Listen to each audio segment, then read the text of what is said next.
And right here on Guy Atchison's Reinventing the Tattoo Network, the community for tattooers, apprentices, collectors, and all those curious about the world of tattooing.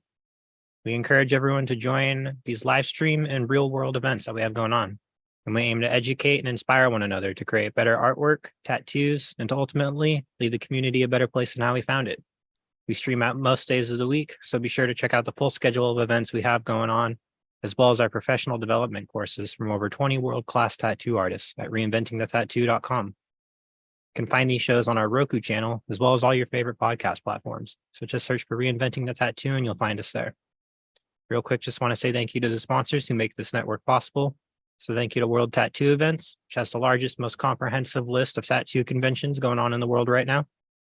Tattoo Now, technology for tattooers, the leading edge in professional development, management, and digital tools for tattooers of all levels, as well as our affiliates at the Fireside Tattoo Network and the Apprenticeship Diaries. And lastly, just want to say thank you to Guy Atchison, who makes the whole community possible. He's the founder and inspiration behind Reinventing the Tattoo. And so you can go to guyatchison.com to get your copy of the Biomech Encyclopedia, instructional DVDs, original paintings, and custom coil machines. And if you're enjoying the information we're putting out, be sure to share it with a friend. Kyle, that was wonderful. Thanks. It's almost like the pressure's off when Ben's not here breathing down your neck. When he's not over there making noises and faces at me. Is he always making faces at you? I'm usually yeah. keeping my hands busy, so. Sometimes. Well, today. Speaking of Ben, where is he? He's not here. Oh, Ben is on the Appalachian Trail. He's got his hike on. Can we make sure that these are plugged in at all the points? Because I'm only getting one side of my headphones. That's the one. Thank you. Perfect. Little tiny technology demons. So we don't have Ben today, but we do have Maddie joining us in a little bit, which is awesome.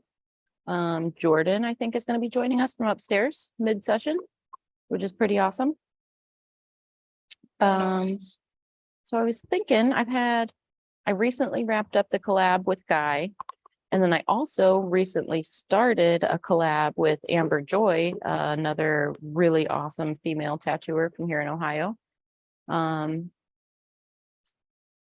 I figured maybe we should just talk about collabs and what makes them cool. Like, we've definitely had this conversation before, but it's just kind of fresh on my brain right now. So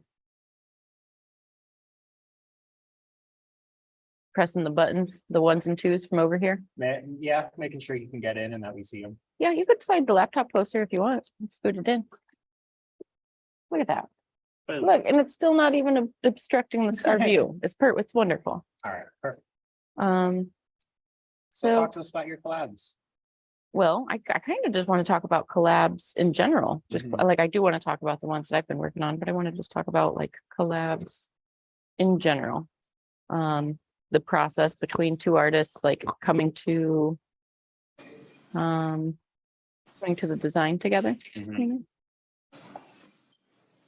There, we got Jordan already. Hey, what up, guys? Can What you hear up? me? Yes, sir. Yes, sir. All right, I'm gonna try to set this up so it's kind of on my tattoo while I'm working, or maybe both of us a little bit. Yeah. Jordan, you look like What you're up? in Cervena Station. Yes, yeah, my booth is a little under renovations right now. Under renovations. I poked my head in there yesterday. I thought you were just rearranging and rehanging things. And then I realized the walls are all black and fuzzy. He's going hard in the paint all day. Yeah, I got quite a bit to do. So after I'm done tonight, I'm gonna be going super hard in there. But I'm pretty stoked to show everyone what's gonna happen because I got this whole plan, and right now it just looks so chaotic. It's gonna be pretty cool to see polish off. The polish off. Maybe I saw you it come in looks like yesterday it at looks like crap. 10:30. What'd you say? I saw you come in at like 10:30 and I go up like an hour later and you're just like full panic everywhere, just like painting walls like crazy. I know. I was like, I literally have 4 hours to do this because I only we got this whole trip planned to this weekend because it's my birthday this weekend, and we're going to North Carolina. I'm gonna go camp and stuff out there, and I don't know. I wanted to get all this done before next week, but I also was thinking in my head I could get it done before today. Right. So, man, if I just go hard, and then I got halfway through and I was like, yeah, no, this isn't gonna happen. There's a lot of things here that need to dry, and There's a lot of walls in that room. Yeah, there's definitely a lot of surfaces. You forgot about the like trusses that have like drywall around them in the ceiling where it's not all raised ceiling. That's all. That's like a whole Right. extra wall Yeah. with angles. Every corner has has to be taped off. Oh, Jordan, what did you so get yourself into? Every project that Jordan starts, he's like, this is going to be so cool. And then like 753,000 hours later, he's like, it's going to be so cool. It's almost there. It's gonna be cool. What it takes. So today's topic, I was just saying before you joined us, Jordan, we're talking about collabs, just like general conversation about collaborative tattoos. I just wrapped up one with Guy, and I just started another one with Amber Joy. That page right there. It might be. Oh, that's it. Click on that. Sorry, guys. We're trying to get this live on the TV too, right here, and my brain's so one track. Okay, well, if you do, there's probably going to be a several second delay. Oh, just okay. 'cause We the got the technologies. voice. We got vocals and audio right here. Okay, perfect. So he just wants to watch it because he can't see it from right here and all that. Do you have any collab work?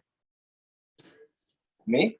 Yeah, have you ever been worked on by two artists at once, or done like the back and forth tandem? You haven't had any tattoos done yet like that, have you? Oh, I have not. Not yet. You haven't yet either, right? I have not, no.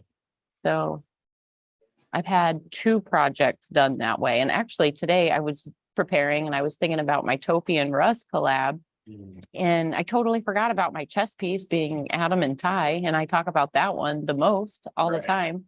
But one of the things I wanted to kind of like kick around the idea is like, in conventions, we see more and more like teams of artists, like two artists that take on a big project, or three or four artists taking on a huge project.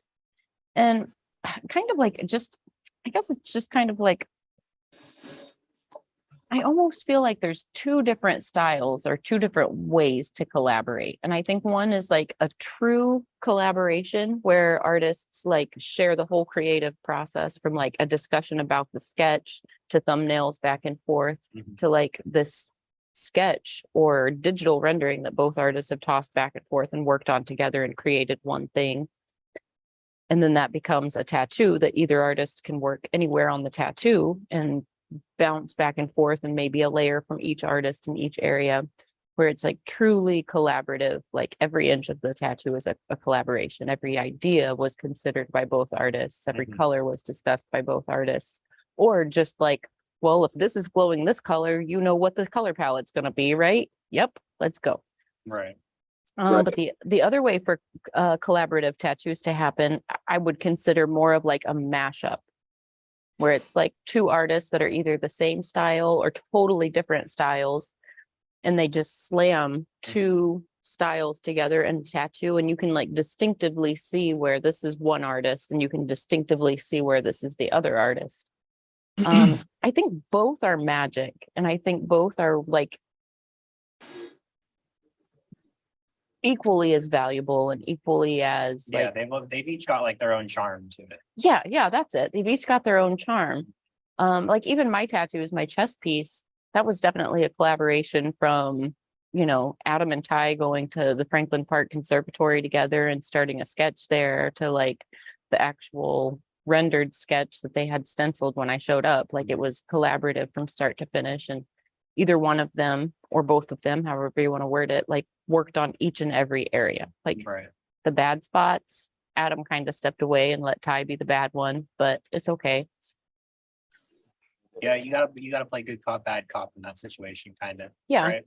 But my leg, on the other hand, was definitely more of a mashup. Like it was a digital rendering, and Russ and Topi worked on it together. But like you can see the elements that are like specifically Topi, and you can see the elements that are specifically Russ. And then there's a few elements that are kind of like the combined of both of them. But it's like, I love both of these pieces. I love showing them off. I love them equally, but they're almost like, I almost feel like there should be like just a whole nother category for a mashup tattoo. Like Yeah, because Where- it kind of is like on a separate plane where like, if you were to do the full true collaborative, it kind of almost reads as like one equal piece all the way Mhm. across as compared to like the mashups, kind of more like a blending of two styles, like you're saying. Yeah, when I had my shop up in Marion, there's an artist that worked with me. His name was Michael Frazier, and he is still one of my favorite like traditional style tattooers around.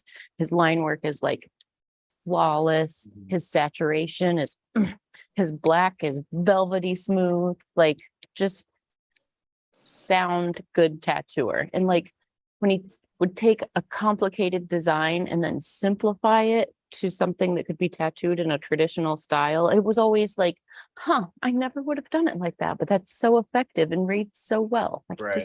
he's great at how to like simplify complicated things to make them bold and make them readable, but like all the important information is there.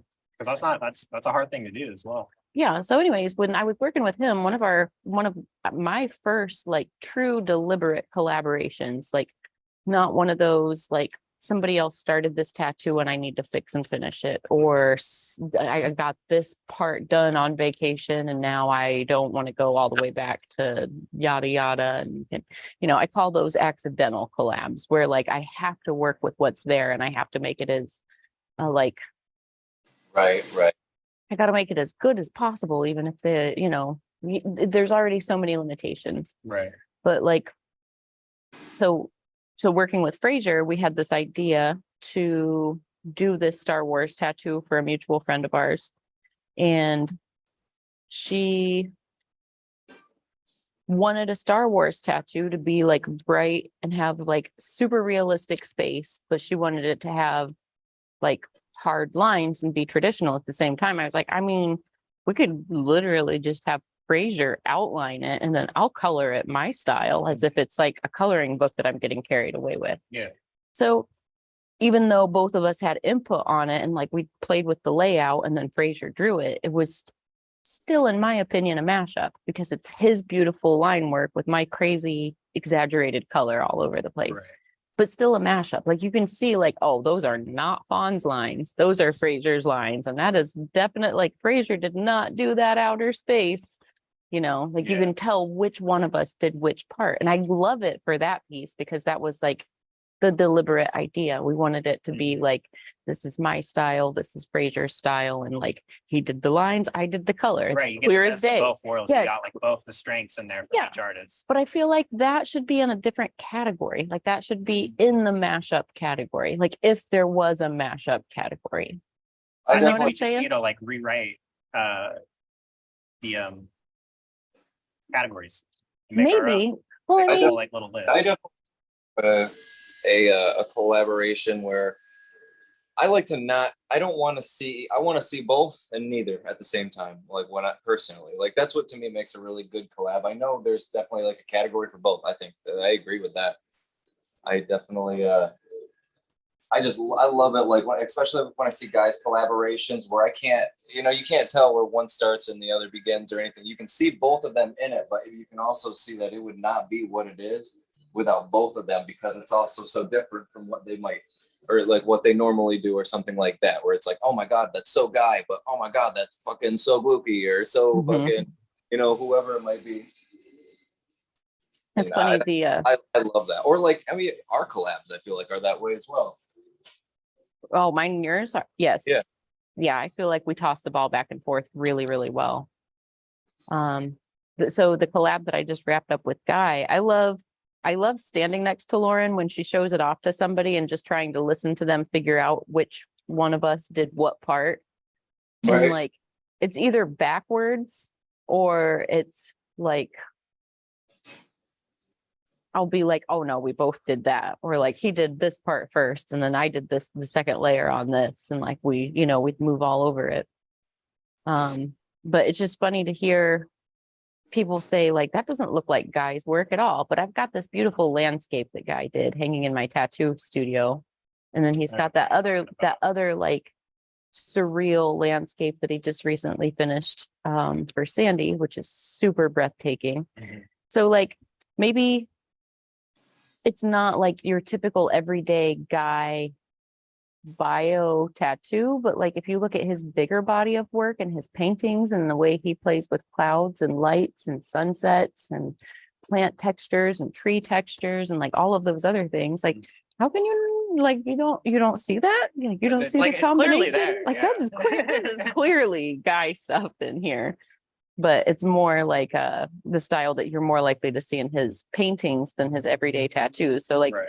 because I spend so much time looking at his oil paintings, I think that part of his creativity is a little bit more in line with mine and like the way he thinks of bio when he's creating these epic spaces on canvas. I think that's more along the lines with how my brain works, where like if I think about bio, it's more like I want to transform this into something else. Like I want to take this limb, turn it into something else, or just turn it into another space altogether. But with Lauren's leg, it was like we created not one window, but two windows into two totally different realms that were like complementary of one another. And maybe that's the thing where like usually his work is like hot and cool, bouncing off of one another. We have these two totally different spaces that could exist. Like one was subterranean and murky and the other one's like bright and glowy, but like it's that same duality and that same like hot cool or Yeah. like alive decaying or I don't know. I love how it turned out and you can't tell which of us worked where, but there's little influences of both of us through the whole thing, I guess. Hell yeah. I can't wait. I haven't I don't think I've really seen your guys' finished product. Have you posted pictures on it or just maybe video? I will pull some pictures up here as soon as I get this thing stuck together that I'm building, Yeah, please. or maybe Kyle can. If you send them, I can pull them up. I don't know if we have them like on here. I know I've got a video that I just put up on my Instagram that has some really nice shots of it. Heck yeah. I definitely want to see. Kyle's working on pulling it up. Together we can multitask. Together. Teamwork makes the dream work. Indeed. I love how thoughtful some of these little shots of Guy that I stuck of him turned out. You know how I'm always like creeping around, getting like the funny angles of everybody working, but I never do anything with them. Oh shit, that is weird. I can see me up there now. There we go. So once this video starts over, you'll be able to see it's like two realms that we've created. And then that, because we're building the realms around the platonic solids, it gives us a lot of options to make this piece grow. But I think really Lauren was ready to be based. done. Believable place. I'll just extend it to the rest of the leg. It's fine. Yeah, you know, Yeah. we got all the other elements we could include, all kinds of spacey, surreal stuff. Creepy over the shoulder shot.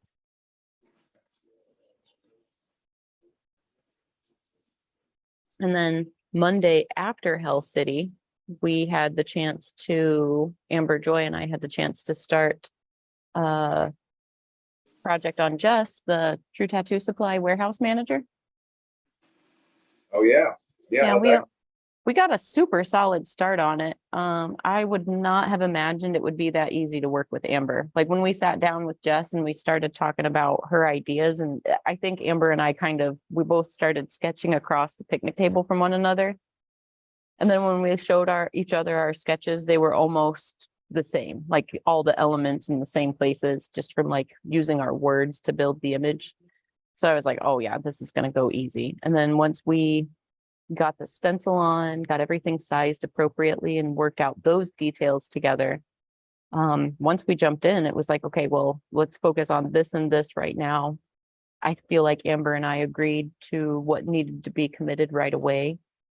So while she was working on the hair, I just worked on committing like a whole first layer of like the spacey sky behind her.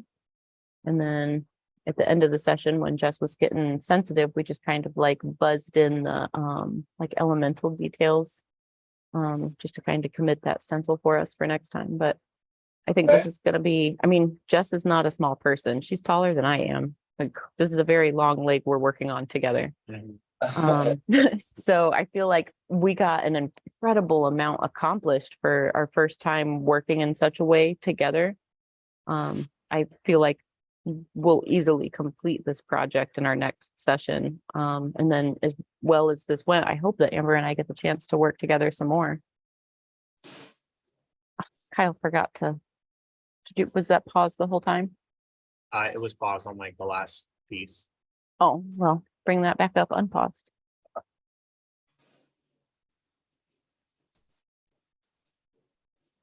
There we go. Back up. Here we go. There's the new screen share of a whole different project.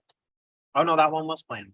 Oh, it was playing? Yeah, Oh, you just paused it at the end. I just paused it on like, So there's this Product. thing that happens when we're screen sharing. There's this box around what we share and it looked yellow, but yes. It still moves, but it is paused on A-frame.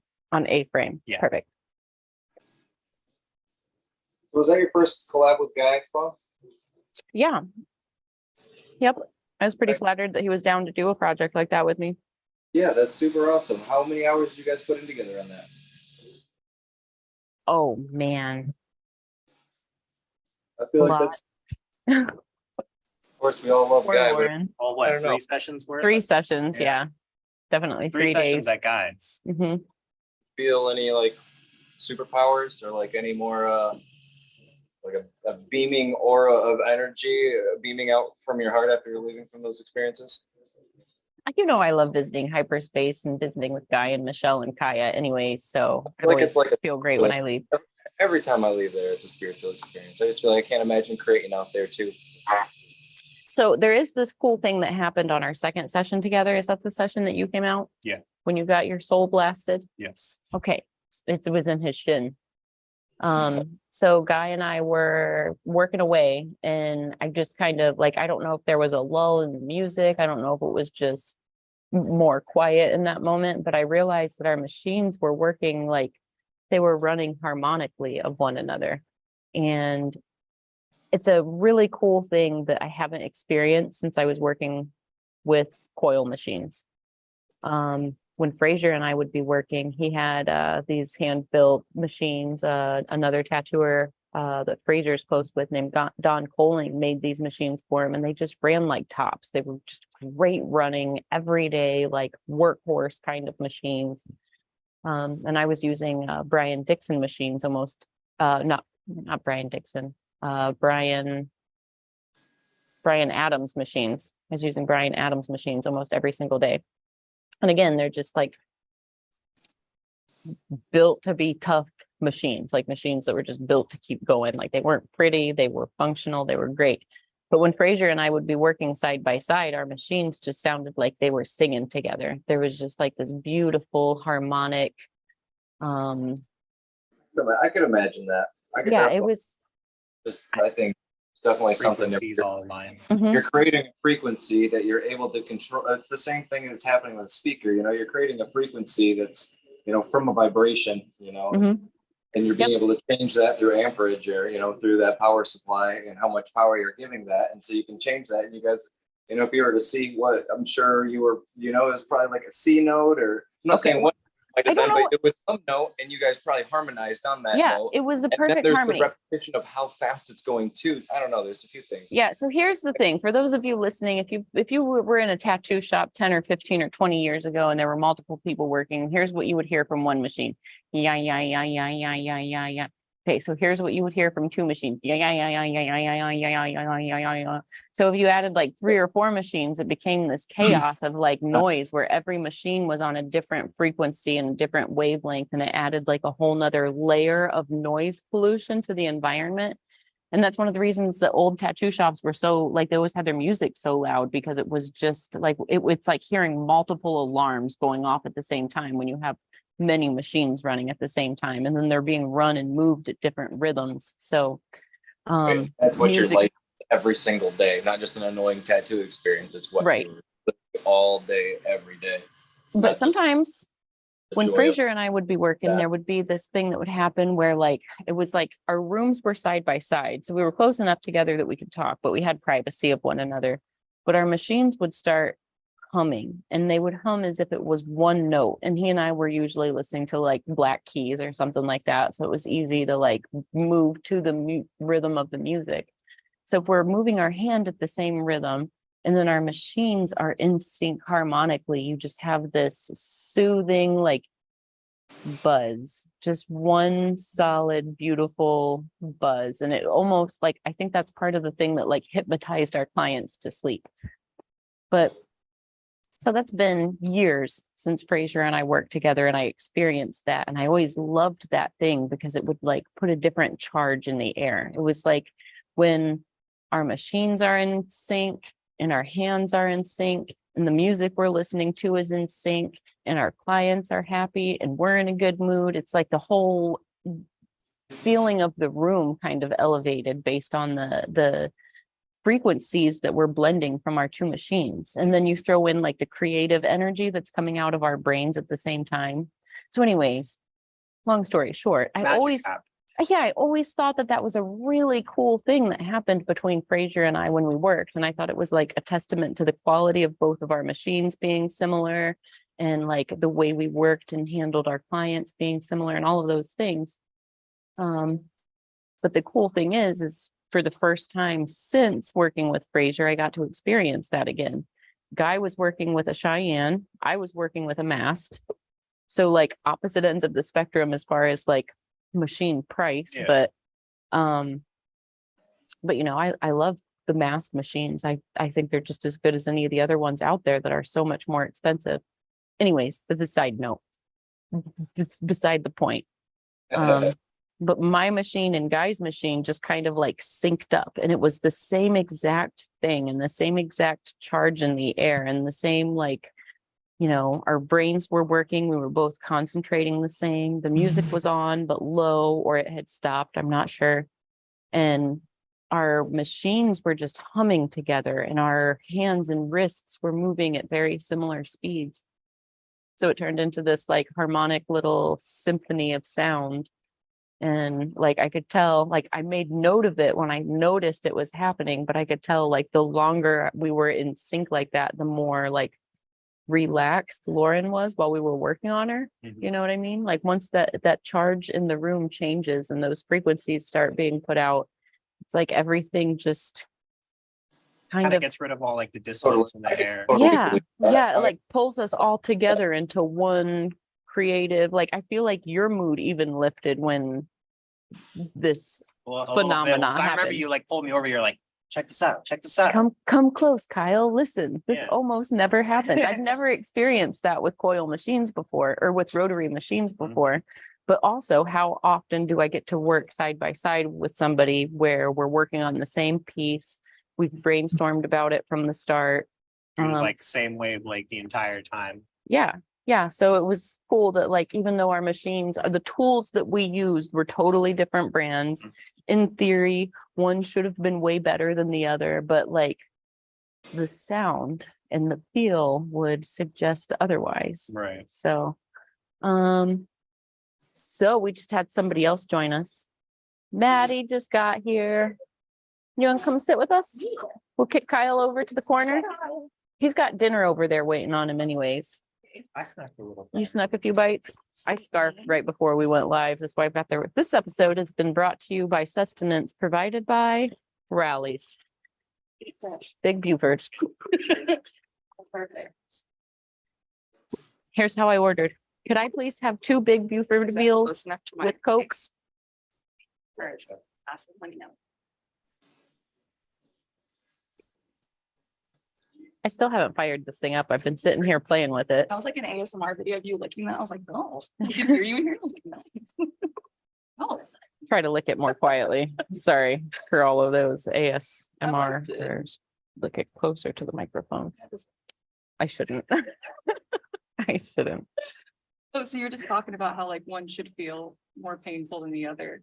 when you're getting tattooed by two artists at the same time? No, I was talking about the harmonics that was created Oh. between my machine and Guy's machine when we were working together. He was Like working, that. I just thought it was cool that he was working with like a top of the line Cheyenne and I was working with like my favorite masked machine, Oh, but the one like, that I bought. yeah. Yeah. So Bro, it was spending a, that money on that machine after spending all the money on like the crazy bougie ones made me a little frustrated because now when I go use the other ones, this one's like so smooth. I know, isn't it mind blowing? My hand's not as tight all the time. This The is not a weight. sponsored video, but like it should. It's where be, the you know what I weight mean? is. Mhm. It feels great. Um, It was like butter the first time I lined with it. I was like, oh, mhm, okay. mhm. Yeah, I'm glad that's working for you as good as it is. I've got a little drawer full of mask machines that I've been trying. Where does this lie? We can just ash in this little pile here and I'll flick it away. Do you have a lighter? It was lit, but then We got to talking. It happens. maybe like that. So I asked Maddie to join us today because we're talking about collabs. Yes. Jordan joined us from his room upstairs. He's There. he's making caddy blasts up there. What's popping? Definitely blasted Um, heavy. But I thought since we were talking about collabs, I thought it would be cool to have Maddie join us because she is still recovering from the collaborative yeah. piece. If you guys watched our Hell City recap episode last week, which I was still like super exhausted. So if I seemed out of it, it's because I was like, I was still in recovery mode. The next. I know. Actually, I was like, what's wrong with fun? Yeah. I'm just okay. But if you were watching last week's video, you definitely saw Maddie getting worked on. And it's healing up pretty beautifully for the amount of work you've got done. Yeah, it's been really comfortable. I left the Band-Aid on for 7 days, the Sanader. Mhm. And then after that, like it was like pretty comfortable. I got like a couple little spots that are a little bit scabby. I mean, Yeah. like 2 or 3 little nick spots, but that's to be expected. It's something that big. So we did 24 hours in 2 days. The first day was 11, the second day was 13. And this time they worked on me back and forth rather than at the same time. Mhm. When they worked on my thigh and cyan, they did it at the exact same time. So one of the things we were talking about earlier was, in my opinion, I think collaborative tattoos should be broken up into 2 categories. I think there should be the collaborative, like the collaboration where the idea is thought of together with the, like with or without the client. But anyways, at least 2 Artists, artists' yeah. minds involved from the birth of the idea all the way through sketching, rendering, application, Right. artists going back and forth, tandem. Like to me, that is a collaborative tattoo. Right. Every process, every step is collaborative. But the other category that I think should exist is the mashup tattoo. And I think it should be like given equal love, but in a different category. Yeah. Because you know how sometimes when you look at tattoos, you can definitely see this artist did this part, this artist did this part, And and they they match them specifically do together. them that way. On this one, they Mhm. make it so that like the little monster beast at the top starts to kind of turn into the monster beast Mhm. at the bottom. So I could definitely see that, where instead of it being mixed in throughout the whole piece, where it's like, You can specifically see Yeah. this artist did this artist Yeah. did this. I like that. I just feel like there should be another category that way. Because I was, sharing some stories about some tattoos that I've done either way. Right.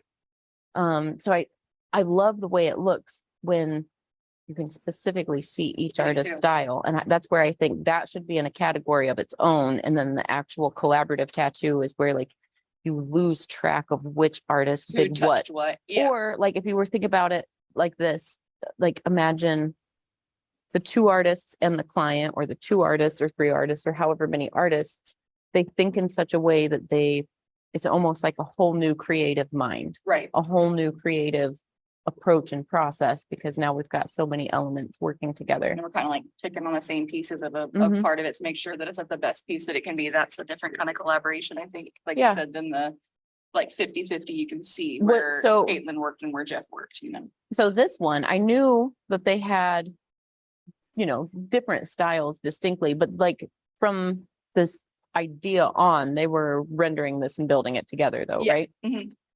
Yep, he built his part, so Jeff just draws everything on with Sharpies typically, so using stencils is really goofy for him, so he had trouble with the stencil part. Okay, He like just didn't want to put the stencil on. Is that me that's rubbing or you? it's me. Okay, heard. I'm trying to I was find, like, I try really hard not to do it. I'm trying to find a good spot. I This listened is back hard on the to say. first episode I was on with you guys, and it was just me going like in and out. But no, he typically would just draw with Sharpies. So a lot of stuff like pre-planned ahead is like different for him. Mhm. So doing big collaborative pieces with Caitlin, he has to draw ahead of time and we'll usually use a stencil. But I think he kind of just starts the monster and then Caitlin sees the bottom bit, like how it looks all crazy and squished or like slimed around. So they've done, this is the second collab they've done on you, Yeah, they've correct? done 2 collabs on me and then Jeff just did a piece on his own on me. Your little smile. I'm really excited about that piece, just because you're so excited about that I'm so piece. excited about this piece. I've been talking about it forever. Because I thought I had like a perfect amount of room underneath. Is my the boob video up tattoo. yet? Not up yet. Oh, as soon as it is, we're I know, sharing that. You have to. I'll send it to The you guys. B-roll was priceless. The B-roll was probably my favorite part. I was like, can you take a picture of me doing a titty drop video? She was like, yeah. I was like, just picture of me, a video of me doing it and then him recording it because we were doing it. So all the way back now for everyone to be involved. I got a gnome tattooed under my boob. Do you have a picture? Is there a picture on the I grams or anything that we don't could? think I haven't shared Not anything yet yet? because I'm late. Like I wanted to wait for him to share it first. You know, being a good client, I'll It's do my okay. thing. It's all right. But I think I have like a little tiny video on my phone I could send over. But people don't talk about the problems with getting your underboob tattooed as somebody who has big boobs. They don't talk about the fact that like you could get a cute little gnome and then you put your boob down and it gets all squished. And like no one talks about that. And that's something I think we need to talk about. That is something we need to talk about, Maddie. It Yes. is. So I got a sweet little gnome under my boob. Just living my best life. And then I stood up too soon and he got all squished.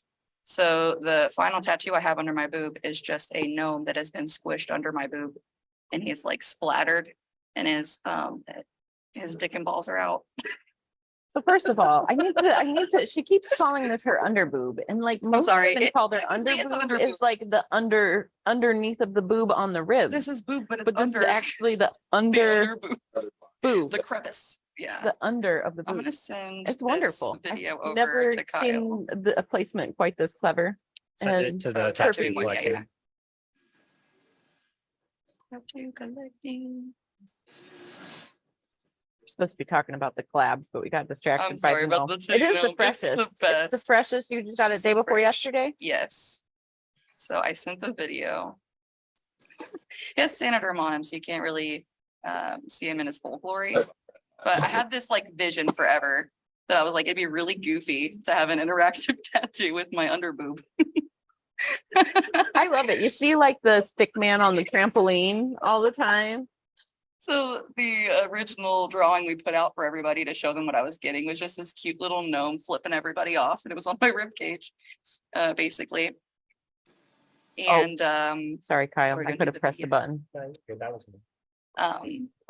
but I want him to be all squished and look all crazy and gory under there. So I think it's funny because no one else is really gonna ever see him, and I could just be like, you know, When you Let's walked up and play- showed me, I was like, what am I looking at? Harry, when he saw it, he said, you know, this wasn't what I was expecting when you said you were getting a gnome piece. But it makes sense that you did this. And I was like, look how shiny the dick is. He was like, yeah, that's shiny. But that's what me and like Jeff were really jazzed about when he did it. He was like, I'm gonna make this dick real shiny. I was like, do it. He said he wants to make a whole page just called Crevice Creatures. So there's this little head and his eyeballs popping out, right? And his tongue's here and his little peeper came out and one of his balls came out. It's all squished. I love him so This is the much. best. So good.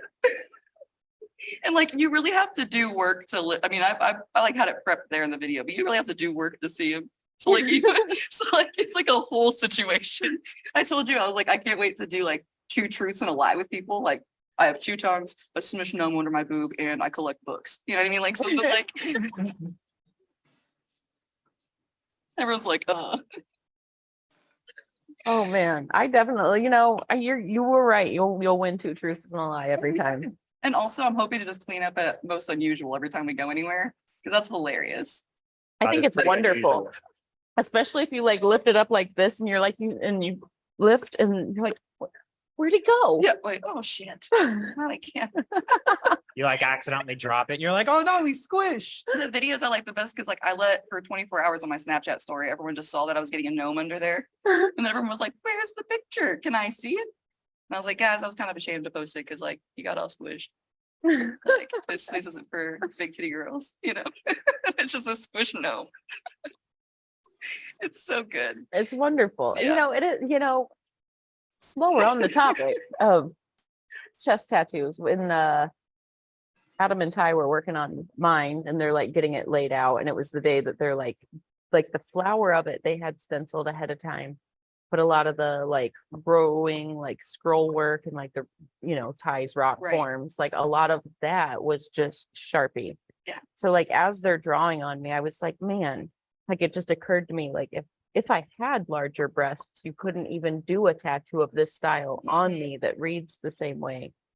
And it was one of those like epiphanies, like even being a tattooer, it hadn't occurred to me. Like I knew that I wanted tattooed, like All the way. if I Yeah. if I was going to do my chest, I wanted to go shoulders down, all Right. as like one canvas. But it hadn't occurred to me how different other women's bodies are, and they don't even have Yeah. the option to look at this piece of them and brainstorm the same way that I do. And that's almost like that's the beautiful part of tattoos. Yeah. Like if you were to, and there is somebody walking around out there with a really bad copy of my chest tattoo, Right. I'm real salty about They actually it. are. Someone really stole your, that's a thing that happens. Yeah, Oh, yeah, I'll show you That's the bad copy of it. that's so wild. It to me that wasn't people even do done that. yet when it got like copied. So, but like part of it, which is floral, they interpreted it as like an octopus tentacle. So it's really weirder than weird.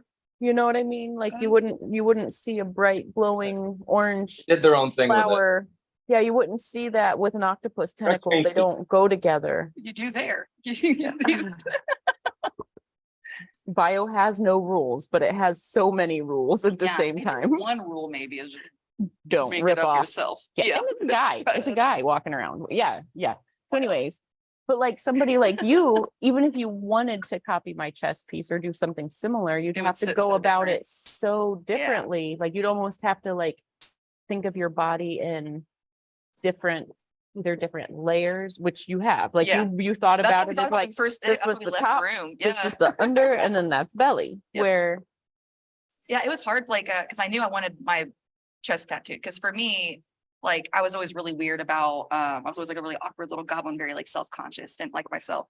And the more tattoos I get, the more I appreciate that part of my body more. Mhm. So there's just parts of my body that I was just like, man, I don't like looking at you. You stress Isn't me it out. funny how you can be incredibly self-conscious? Like I'm gonna use myself as an example. I used to be incredibly self-conscious about my legs, and not even that I was big. I'm pretty much as big now as I have ever been in my life. But Just showing off your legs. yeah, I Yeah. just when I was younger and I was an athlete, I kind of like went overboard with it. Like I don't know if you notice how like when I get into something, I dive all the way You? into it. Yeah, I dive all the way in. Like I don't Weird. go never thought- halfway. I know. I either do it or I don't. I don't go halfway about things. So I ran hurdles. I trained with the throwers, and I was cycling Mhm. like all through high school. So that's like a lot on my legs. Yeah. So they were incredibly muscly. Like the powerlifting coaches were like, Damn. Your calves have calves. yeah, yeah. It was like, girl, quit. Quit Quit. ogling my I'm calves right 15, now. stop. Yeah. But anyways, like my legs were so big that like jeans fit me funny. Like I Right. was so muscly that like they would be, I had to buy my jeans to fit my legs, but they'd Mhm. be big around my waist. So, Yeah.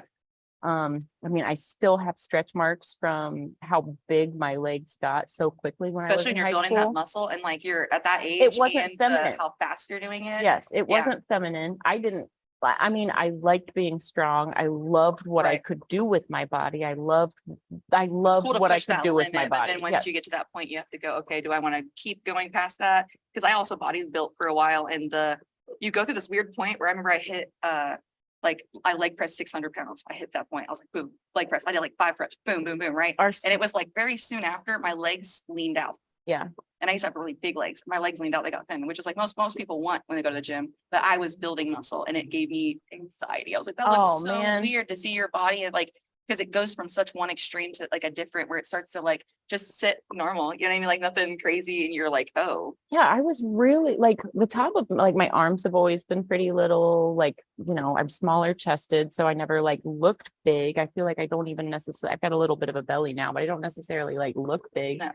But like my legs were massive. And when I'd like look down at it's like when I got into the blocks and I was getting ready to like, I was warmed up for Yeah. my race and like, as you're like sizing up the competitors, like my legs were always like the meatiest Yeah. on the blocks. And like when I'd like get loaded in there, I'd look down, like look back at my legs and I just see like ripple. And Oh, be like, yeah. oh, You're like, but I'm gonna get over these Right. hurdles. But so even now, like my legs are not near as muscly. Right. I'm not as self-conscious now about the shape of them, but like even through like my mid-20s, I was really self-conscious. I just felt like my legs did not look feminine at all. They were Yeah. strong. I could do a lot. I feel that way about like my abdomen area, like yeah. my abdomen, my back, it just feels very like, I don't know, it's just not something that I enjoy looking at. It just doesn't fit, it doesn't look like me, I guess. That's kind of like my body. And I'm sure there's reasons people can come up with about that with certain people, why they get tattooed and stuff, and that's fine. But for me, like, I don't know, there's just certain parts of me that I'm just like, man, like, I just don't love looking at that. And I feel like if a tattoo, a piece of art can change that for me and make me love a part of myself, and that's the whole point of collecting a piece of This art. is the epiphany I had when we were like early on into my leg sleeve. Like Adam Yeah. started with the upper outer panel of my leg. And It like makes you want to show it we off. had like 2 sessions in, like it was like the outline and the Yeah. first layer of saturation. Far from finished. But all of a sudden I'm wearing shorts Right. and comfortable about it. Yeah. Like not subconscious, not self-conscious that people are looking at me, but like I realize that people are looking because there's a tattoo that is nothing Right. like they've ever seen before. Absolutely. So from that point on, it was like people don't even notice that I have man legs or like that. Like Because you're a walking I'm- art piece. They just want to look at your art. Well, and then Like, the other thing is and like no one would ever notice anyway, outside of your own head. not to be weird, but Yeah. like when a woman's thick like that, like having legs like Flojo, but not wanting that kind of attention is not a cool That's feeling to bigger, yeah, have. So like absolutely. I'm self-conscious because I look so muscly, but then there's certain kinds of people that would look at me and give me a whole nother kind of attention that I was Right. not That was comfortable not with. what the goal was. Yeah. However, once I start getting like large tattoos on my legs, like they're looking at my legs, but it's a totally different kind, like they're not like It's a looking different me up and down. appreciation. There's Yeah. no judgment. There's no Yeah. oogling. It's like, oh, I've never seen anything like that. Can I get closer? And then they're literally like looking at it as a canvas and piece of Right. art, not like picking me apart. You know what And I it mean? feels, I feel like it's like a safety. It feels safe behind them. It too becomes like an sometimes. armor, Yeah. huh? Yeah, for sure. It's almost like how I felt when I had a full head of locks. I mean, I've always hated my hair. I never liked the way my hair felt. I had a full head of locks and everyone complimented my hair everywhere I went, no matter what I did to it. And it made me appreciate my hair more. Do you want me to tell you the single thing that I miss when I don't have my dreadlocks? And this is how I know I will have them again. Hit me. Like I just know through every period of my life, I'm probably gonna have dreads. Yeah. My shadow. When I had my hair up in a pineapple, because I put it in a big, I put it in a like, so you know how like when you make the messy type of bun where you go to like make a ponytail and then you pull it halfway Yeah. through and just let it hang. I would do that with my dreads and then I flip it so that all the ends stuck up on top. So I called it my when my dreads were short and you'd put them in like your first ponytail, Oh, you'd have the pineapple. pineapple. Yeah. Yeah. I So I had hated the that stage pineapple. I love until the pineapple I stage. hated my fresh lock stage up until I actually got like when I actually had long locks down on my butt. And then I look back at those pictures and I was like, they were so cute. Look at them little guys. And I'm like, and I can feel them be like, this one's so much bigger now. Like my 7 I have, like I have a couple fades back there that we Mhm. kept 7 for a reason. And it was really fun. But same thing though, like the I- armor thing, like it's what it felt like was to hide behind that and not have to, it was the one time in my life I didn't stress about my hair at all. Yeah. Like 'cause I always have been like, oh, my hair didn't look good or my it's greasy or whatever I was stressed out about. Mhm. Being indigenous growing up, I didn't know how to take care of my hair or my skin or anything. So I My was just a greasy little scalp monster. and skin are the healthiest when I have dreadlocks. Like Same. I'm a after. year without them and I already have like psoriasis flaring up and stuff. And I'm doing everything the same. I'm Yeah. still like washing my hair infrequently, but Right. like It's a I- protective I style. know Yeah. some people like will say appropriation all day long, but I'm gonna say here's another I think argument it's to that. action versus intention at the end of the day. And I think it depends on like The first time I asked for if dreadlocks, you understand and I was appreciate 3 them. years old. Yeah.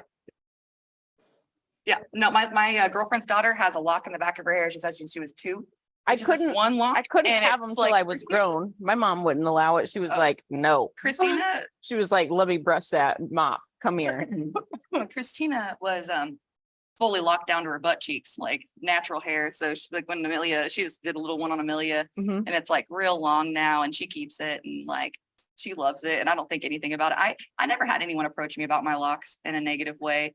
I think it was just it comes down to like how you, I don't know, action versus intention, how you acting, man. And like, do you know about locks and why they're important? And like for different cultures, like your hair is your whole heritage. I You know what I feel mean? like That's all you have. this- So like to this appropriate, you know sounds- what I mean? this There are sounds people who can't weird. appropriate for sure, but that I don't think that locks always. this sounds Can't. weird when I say it out loud, but like it makes sense in my own brain. So bear with me. And Yeah, if this hit me with it. sounds like cuckoo, I'm I'll reel you sorry. in, I'll let But you know. Yeah. so I feel more myself with dreadlocks, and I Yeah. feel like almost like in an ancestral way. Fucking Like, powerful. when I when I like look at my shadow when it's a sunny day and I look down at my shadow and I see me, I see like this other representation of me right there, but it's got these powerful, like this Yeah. powerful, like headdress looking Yeah.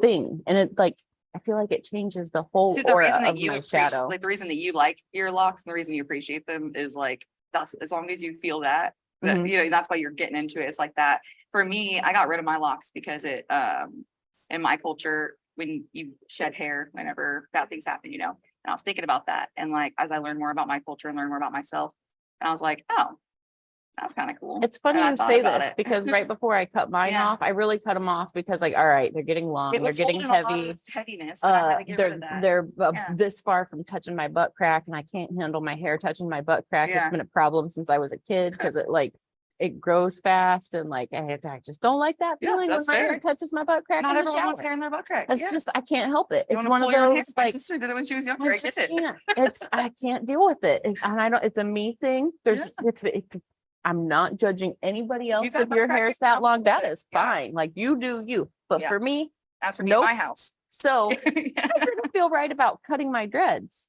So it was like, I think I'm just done with these ones, and I'm gonna do them again when I'm a little bit older. Yeah, when But you're ready for you them said again, you you can have appreciate 7? them more. Yeah, I have my had 7. 33. So I had my whole head. I had 33 is a good number. the side of mine was shaved, so I had 25 altogether. And then when we started taking them out, because I was like, I need to get rid of it. I need to, you know, feel better. And it was a really important part of my life with tattooing also, where I had just gone through like my first like year of being a tattoo artist. And Okay. like that was really important to me. And like that was one of the reasons I wanted my hair anyway up was like when I got into tattooing, like you said, you get obsessive about stuff. There's very few things in my life that I'll say that I got obsessed with. Mhm. And tattooing is most of them. You know what I mean? Most. Absolutely. Everything that like, just relates back to tattooing with all things that I like. And for me, it was like, I didn't want to give any time to anything. I used to care so much about how I looked and I make up every day, all the, you know, and I took a minute with my locks where I got to just be like, oh, I'm beautiful. People would just tell me I'm powerful and beautiful with my locks out and I could just be natural. And it gave me more time to do important things. Like I would just throw my hair up in a bun, wash my hair once a week and would paint all the time or Yeah. go and tattoo and all the things I was doing. And then once I got into like tattooing wasn't easy for me to get into and I got into a lot of pretty icky ways to crawl up to where I am now. Mhm. But I just kind of felt like I was holding a lot of just negativity and stress and like I had let people that I didn't really relate with anymore, like want really to have any hold on me anymore. They had like worked on my locks. So they're in my hair. And that Okay. was in my head about it. So my sister started mine, and yeah, if and that's when still awesome. if and when I do my dreads again, I'll definitely have Yeah. Brittany do it for me. She's got a knack. First of no, all, I'm gonna have you guys work on She's mine. got a Yeah, knack. I really like that. I mean, I've done them for a few friends of mine, but Brittany's fast, she's thorough, and they're incredibly consistent. And she's got a knack for it. She did them for herself once, and she wore them for like 3 weeks, and she's like, nope.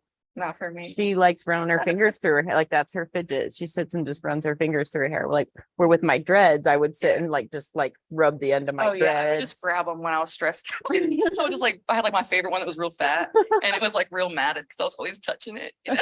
It was real like flat. And I sexy. always so now when I'm in traffic, I feel like I pick at my face really 'Cause you're bad having all me to over. fidget with. Yeah, when I was in traffic, I always had my crochet hook right here. So I just like pulling the loose Dude. ones in. Like anytime I wouldn't stress, I'd be like, hey, I'm running late. Shoot my text, whoever I was gonna go. To me, my favorite thing ever was my girlfriend come over to visit, and she's bald headed now. She took all her locks off. She was like, "That was some heady shit you did." I was working on my locks, and I like did a dab off the end of my Crochet.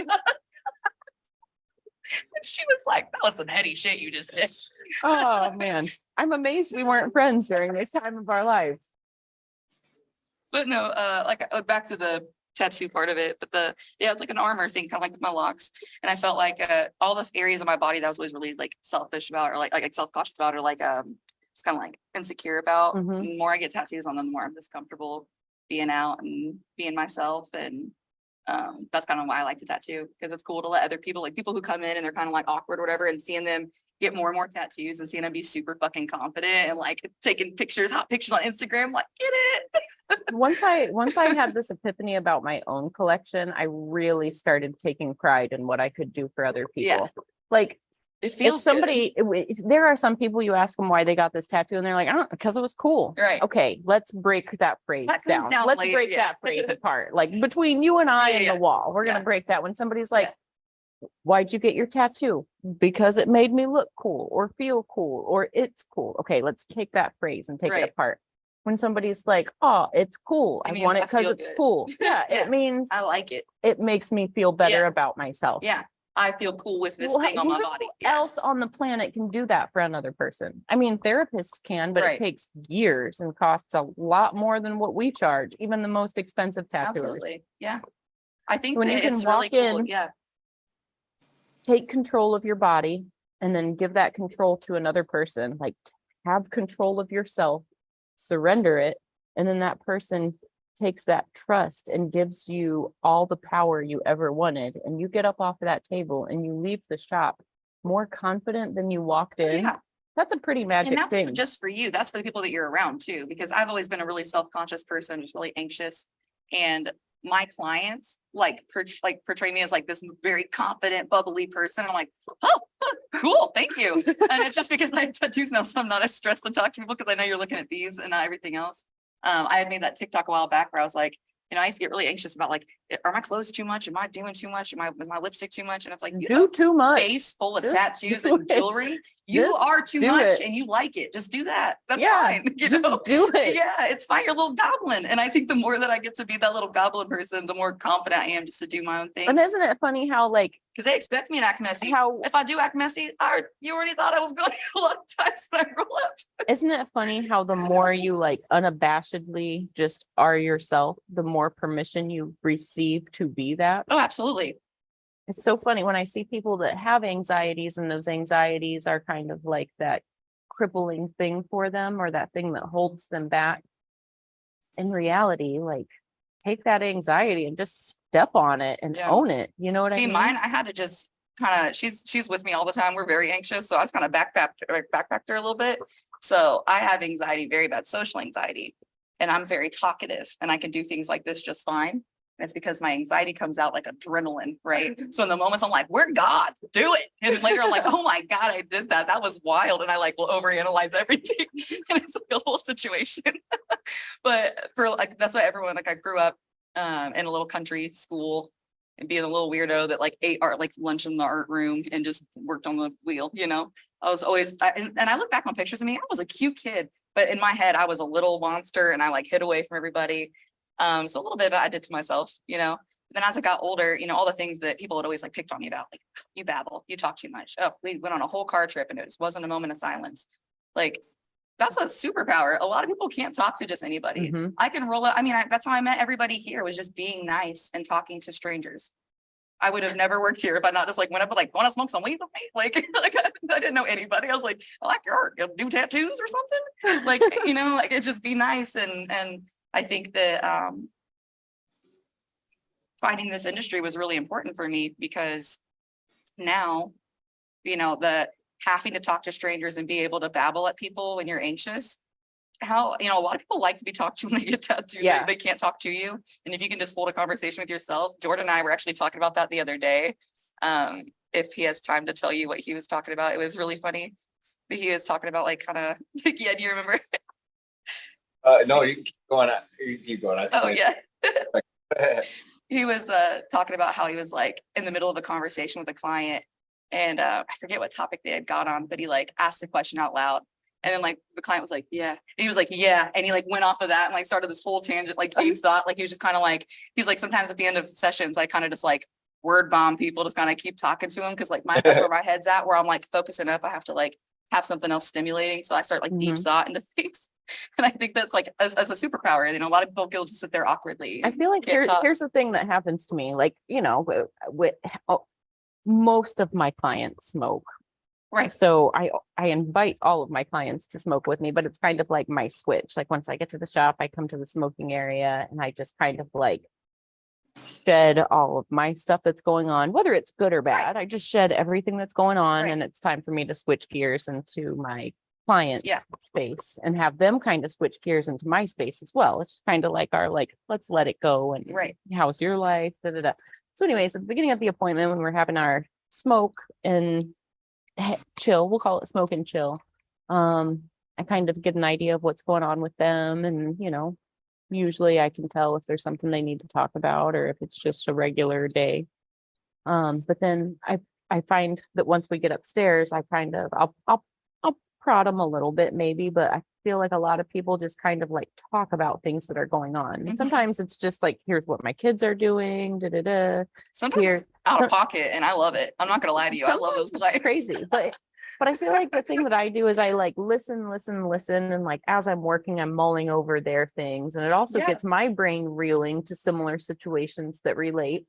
And then So that's usually kind we'll of get how I feel. I feel like sometimes I use my clients to like take ideas that I have to places that I couldn't have taken them myself, and just use the opportunity as another human being who has no choice but to get ear beaten by a moment because you can't do anything, especially the last hour of a tattoo. It's like, all right, well, we're going to talk. He can attest to it. We talked about aliens pretty hardcore a little bit ago, and I probably just went off. I don't even remember, but I don't know. I do get to that point, like last couple hours of a tattoo where like, a lot of times, honestly, it's like throughout the whole tattoo, but I try not to be too ear beating. Because I mean, I like to have the conversation, you know, I don't like to just be the only one talking, but sometimes there's so much idea that it's like, all right, got it out about it.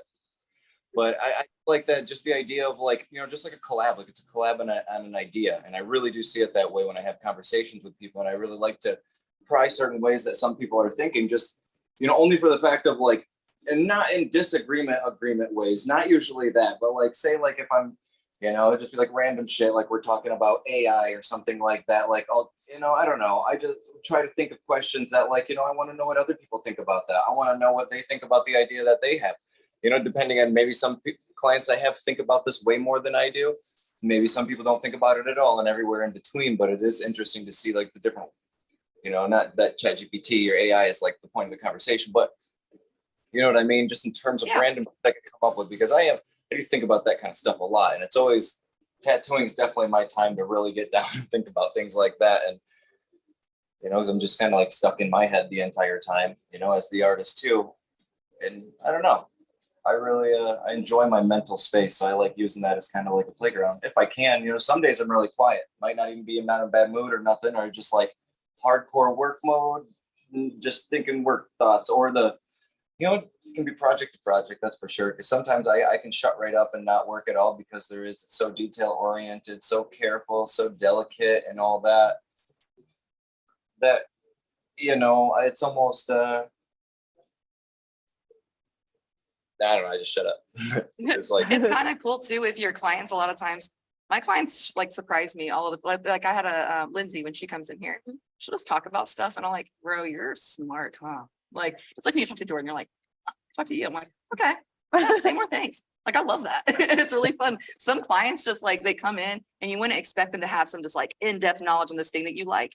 Like I have people come in all the time and looking on my taxidermy, and I've had some people just drop some hot facts on me about taxidermy, and I'm like, thank you. Or like it's how I met my or not met, but kind of got back into trading my entomologist friend for bugs for tattoos. I do a little bug tattoo on him, and then he gives me a little bug, and then like I look up the bug while I'm tattooing it, and I learn a little bit about bugs. It's kind of like Alright. school, you know. Alright. It's kind of like school, but interactive for me, you know. It is crazy that like ebb and flow, the give and take, I shouldn't say take, the give and receive, like between us and our artists. I love when I work on somebody that's like space ages more intelligent than I am. Oh, just keep. I'm talking always to like, me. yeah, just feed me Yeah. more, I'll man. just Oh, yeah. sit here. I do have, I got a lot of clients like that and I love that. I love that to death. I don't know. I got one guy he's got a PhD, he's like a math teacher, he got a PhD and he's just like obsessed with math. He loves math like to its core, like we love art and like loves to talk about everything about it and loves to like, I like to pick his brain and on like, you know, mysterious weird things about math. And he tells me about, I don't know, all this mysterious unknown shit about like math itself and how it's like an entity of its own and like so many weird things that I would have never thought about that literally make me want to just learn math at its core is to like have that understanding. Cause then I see things from his perspective and I'm like, it really is it's a gift, you know, when you know something like when you know something like that, that's also so fundamental to everything and like the way that he sees things because of how smart he like, I don't know, now I'm getting more on just like a math thing. It made me appreciate fucking something that I never think about like that so much. I always think of how I don't like math and stuff, and I know it's involved in a lot of things that I do, but in just shit I would have never thought would be so cool. And might not even be cool if you explain it, but then when he gets in the intricates of why exactly that's cool to mathematicians, why it's cool to whatever, I'm like, that really is the coolest shit. I totally get that I have no fucking clue what you're saying, but also that's really crazy, you know? It's like having someone tell you a physics fact that sounds so awesome, but what it takes to actually understand that is just like a world. I feel like, you know, one of the things that I love is like, I really like paying attention to the ways that other people explain and teach things, because you can have all the knowledge, but to be able to pass it on to somebody In a way that they in a can digest. Yeah. digestible way. Like you can, like Jordan said, you can ear beat somebody with data all day long, but when you can like find the way to like connect to them and they're like, oh, I get it. Okay, so it's like this. Yeah. You're like, It yes, is like always- that. Yes. Or you actually want someone to listen. I'm You sorry, can say that again. Said I feel like I don't know. People really can't listen to you when you ear beat. You know, if you drone on for 30, 60, however plus seconds without giving somebody else a chance to talk, I realize it really is. I can do it all the time. And I realize that I don't realize what it's like for the other person to be listening. But then I'll sit and listen to someone who's ear beating me or something like that when I'm experiencing that feeling. And I'm like, oh man, I'm feeling this because I, you know, haven't been able to, you know, whatever, or like, you know, whatever it might be. I just think it's always just like a give and take. You know, you can really, really help people listen to you by like controlling the conversation in that way. Yeah, I remember think that's kind of like where, like my whole journey right now, like where I'm at is the more listen part. Because for a long time, you know, I get so excited about things. When I get excited about them, it's almost like the same feeling of peace. You know what I mean? Excited, so that I just babble about them forever. And I get so excited. I want to tell everybody about it. And then when someone tells me something, I want to make sure that they know that I understand what they're saying. Mhm. So a lot of times I'll be like, oh, wow. And then I like want to help out too there. And I think being here, it's been really helpful. I've like caught myself a few times where like, I'm like sitting here and I'm doing a lot more listening to everyone else, like say some wild, like cool things that's super helpful in my career. And it's like taking that moment to go, okay, cool. Mhm. And I think with my clients too, I'm having that more now, where before it was like, I'm just anxious, I'm just babbling, doing my thing, you know? Now I I can, saw while take in a while lot we're on more. this topic of passing on information, there's this post that I saw years ago on like it might not have even been Instagram the first time I saw it, but on color theory and how color changes in different environments, and like basically like the different spectral properties of like underwater, like the deeper you Yeah. get underwater, how the spectrum changes. I came across this post again on a whole different page and I was like, oh, I need to send this to Kyle. Cause I'm always like, anytime I see somebody that's like a really good color teacher or just dropping like nuggets, Yeah. you know, I like stuff like Oh, yeah. that. So I I always took make like 5 screenshots throughout that. Like I was literally just doing a You sent piece it to not me. too long ago where I was like trying to figure out how the colors move as it goes further into the water. I was like, this is perfect. Yep. That's exactly what I A few needed. years ago, Killian Moon made a post where it was stills from maybe not that same video, but a similar demonstration to that video. And Mhm. it had the chart where it was like the video and then it broke it down to like every 10, 20, 30, all the way to 60 or however many feet it was. So you could actually see the spectral change. Can you bring that post up? Yeah, yeah. This is not tattoo related, but it mean, is it tattoo is, related right? because we do a lot of underwater tattoos. Yeah. So why do I use limited red in my underwater tattoos? You're about to see. I'm about to blow your mind. Disappeared. Hit me with it. Actually, Okay. you're gonna see. Okay. You Kyle's queuing it up right now. Here we go. I'm doing a big old Kraken tomorrow. Watch me add some colors to like color Yeah. weird water. Take- Yes, take note. you're gonna be like, Right. okay, so I can Yeah. use orange and yellow Yeah. and pink, Like, but not Sarah, red. hear me out. Watch. We're Okay, using here we these. go. Refraction. Refraction of the water surface. So That's a really good example right there. It's see awesome. how the red starts getting a little muted and this brown over here starts becoming muted. Boom, you don't even see those reds anymore. Now we've got what was orange is like a fluorescent orange. What was pink is a fluorescent pink. Oh. It is And then wild you've how got, start to look underwater too. You know, we think we see things in cameras that have all the filters to add the color. You know, they have the red. People that take scuba diving pictures have red filters. You know, they have all the filters for that. They Mhm. add to get such high definition pictures, but in essence, or in a lot of those photos, a lot of those colors don't exist. You wouldn't see them with your normal eye. It would look a lot more gray when you're there in person. Like, granted, very Yeah, beautiful. that red is like Still, purple. because you're immersed in it, and it is, everything does have color, but it's funny how it's not as vivid.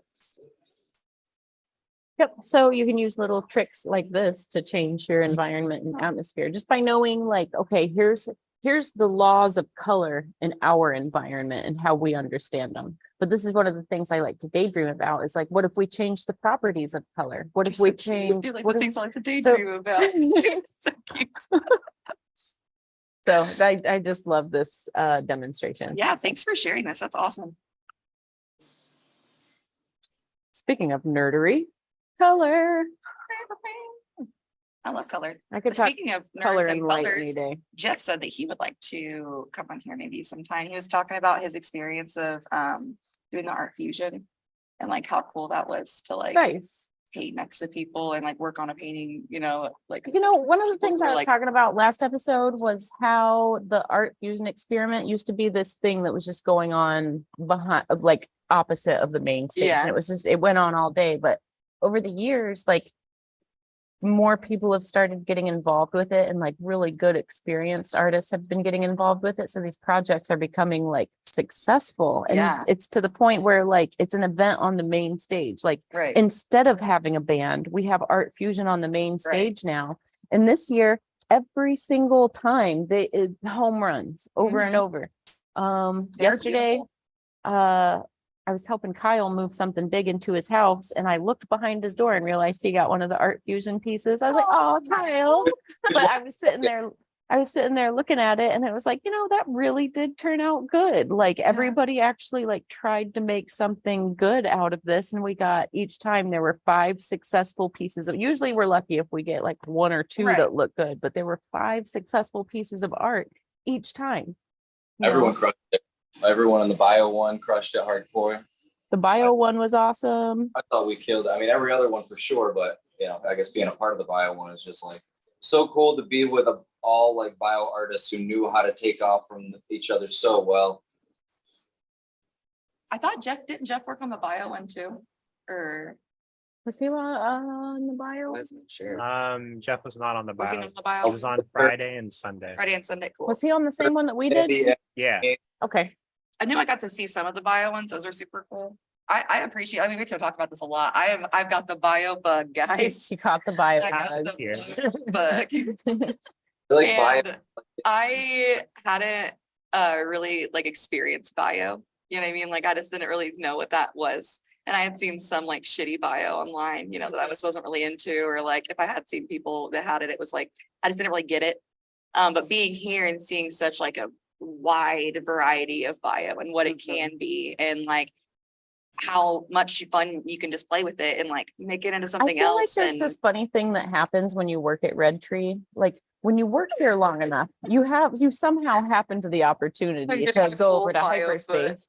And then there's always this like, there's a point where like guy looks at you and he's like, so why don't you have anything from me yet? And I just feel like that's like, it's one of the side effects of the bio bug that you catch when you enter Red Tree. yeah, I feel Yeah, that. you know the emerald ash borer?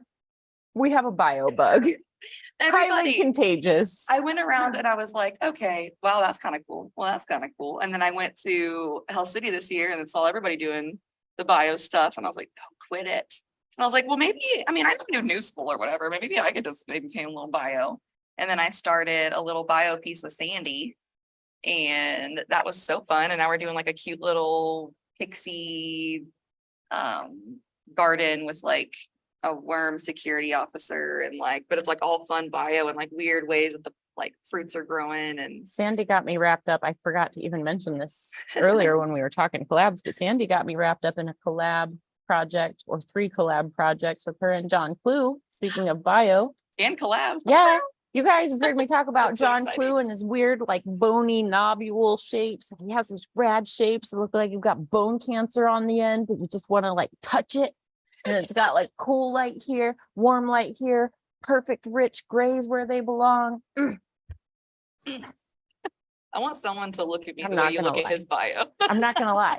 My buddy Derek, I've done a lot of black work on him. Like he's got one of my bigger black and gray collections, and I'm really proud of all of his work.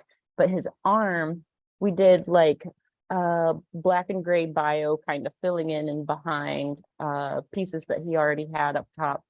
And they're all like, Oopsies. they're all like different bone shapes and structures. So we've got like these rib bones that like, it's like the back of his arm is like the front of a torso with ribs. And then those ribs kind of like form into like John Clue, like weird bones with knobs on the end. So I don't know, like I've been openly inspired by his work a lot. Yeah, that's so awesome. I just love those shapes. You're about to do a collab. When do you get to start that? Well, we're just doing digital. That one, So- is that the one that you showed me that you had started? Yep, that S-shaped one. Stop it. Yeah, That's so exciting. I'm Yeah. gonna send that to the group message tonight. And we'll see where we go. Excited to see it when it's all done. There's a little gnat that likes me. I went to visit Jeff from Golden Yeti in Tennessee. And that was like over the weekend. So I spent my Memorial Day. And while I was there, they got these cool ostrich eggs. For every year they paint these ostrich eggs for the zoo. Mhm. And then they auction them off to make money for whatever animal they're making money for. And it's just super cool. And this year they let me paint one with them. That's rad. Yeah, so I sat down and I'm like, you know, the things I do, like goofy little beavers, you know. I was like, what am I gonna paint? And I was like, you know, I'm just gonna start with a fun, like glowy background, you know. And I was like, it would Start look with a pretty, nice esper. it would look pretty cool here. Give me a little bio. I started painting bio. And I look over and Jeff's looking at me and he goes, God, you work at Red Tree, huh? I was like, oh, is that a thing? And I didn't notice. It I got didn't me. realize until afterwards, It but I got already had me. the bio bug coming in. So I'm like, perfect. Feed my addiction. Yeah, yeah. It's so cool. You know, it really, I didn't realize how, like, to me, I've always loved bio Yeah. art because I'm an earth nerd and a science Right. nerd. And when you just When you take those explained it that way, things that's and why I combine liked it. them, Yeah. it's all the eye candy and science candy. And then you add the idea of making something look like it's growing or making it look like it's functional or making it look like it's actually like a load bearing structure for this other thing that's going on. Like, Yeah. just love those It's things. fun. That's why Yeah. I've been playing around with it, these little dudes. I'm like, But oh, basically you you just said play gotta, around with it like it's alive. And I was like, I'm gonna make it sick. I'm like, I get little boils. yeah, like, And it's fun for me to think about it because like the way that I draw and the way that I think is more of that like goofy new school, very like, I don't know, very cartoony in my brain. That's kind of how like my little goobers happen. So when I was painting my like the ground growing, because you said, think about it like it's alive and it's moving. And I was like, how would dirt make a shape like that? I was like, that was a fun little thought, huh? And I was like, stop it. I was like, oh, I see it. So like new school people do some bio, because I think that we could do some cool things here. I mean, okay, if you look at crazy new fun. school stuff, If you could just think of some weird So- shit, you could do crazy so stuff. here's the It's thing. endless. I had this epiphany a while ago, and the epiphany was, okay, if you look at a lot of my, yes, absolutely. If you look at a lot of my like incomplete work from when I was younger, I'd like do this real cool background and I couldn't figure out what to put in it. Yeah. Well, and then I'd get stuck. I'm like, push it to the side. Do this other real cool background and then I'll figure out what to put in it. Push it to the side. Do another real cool background, create an awesome space, no focal point, push it to the side. So there may have been chemistry involved, but I was stuck on a painting because I built this really cool background and I loved it. And I put all of this thought into it and I had all these bricks, all these architectural things. And I was going to have something floating through the space, something. I couldn't figure out what it was. So I was probably like 28 or 29, maybe. I was grown. Like this Yeah. was a recent epiphany, if Right. you will. Maybe I was a little bit older than that. But anyways, I stuck on this painting. The opportunity to play with some chemistry presented itself. And as I was like meditating before consuming said chemistry, I was thinking about this painting and I was like, I really want the focal point to come to me. Whatever is supposed to be in this space, I need that to come to me.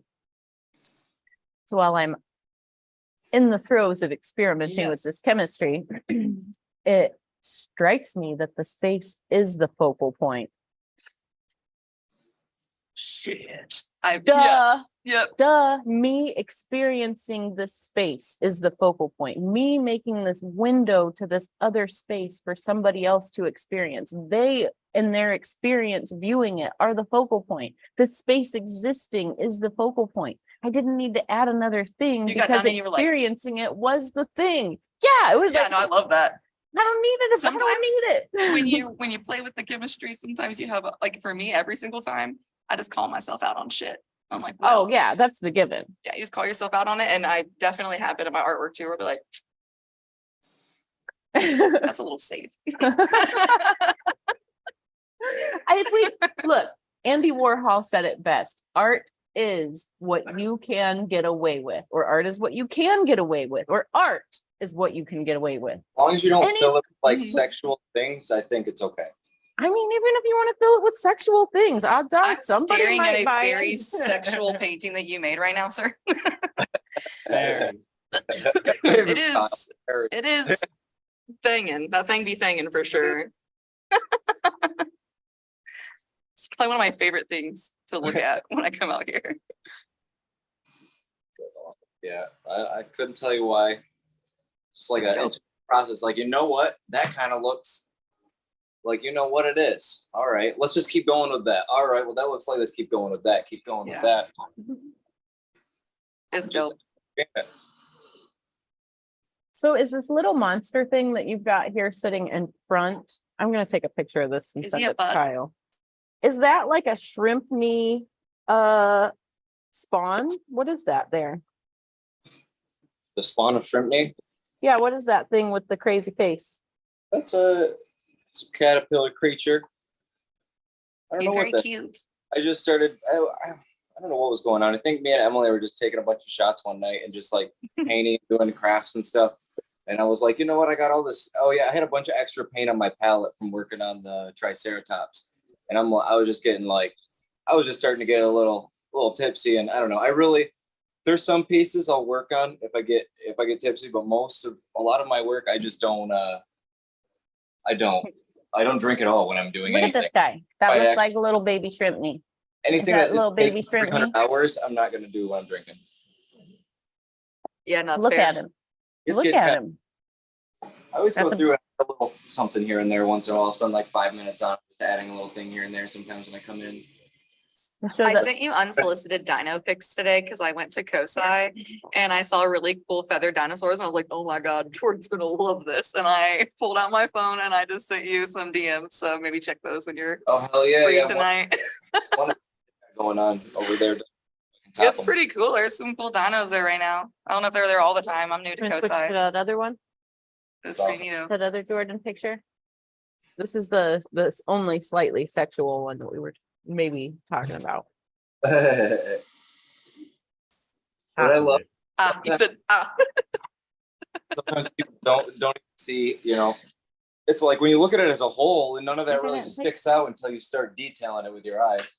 oh yeah. No, it took me a while and then someone else mentioned that and I was like, oh, because to me, it As just soon looked as like someone told motherhood. me, I was like, is I what it can't felt unsee like. that. And I was like, that's kind of a cool, like very like maternal painting is what it felt like. Right. And then everyone was like, Then "Look at all the there's- thrusting dicks. And I was like, I don't get what? What do you mean? There's not, there's thrusting. And then they were showing me, and I was like, oh.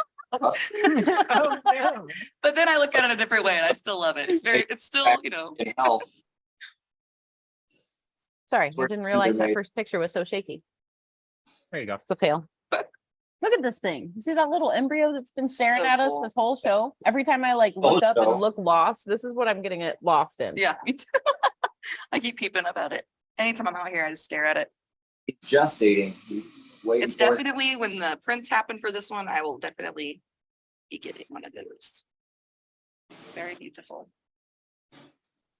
What I love is like, I don't know, and I'm even thinking about it right now, is it just looks like it's like leading up to something. It might be what it is, but like still when it's got a baby, it's kind of got that feeling of like, what is it gonna be? Like, what is it? Yeah. It's somewhere and it's growing and might be moving. What is this place that it's in? It's so unreal while also like your brain almost like has to try to make sense out of it because of the few things that are kind of, that your mind can grab a hold of, the things that look kind of realistic.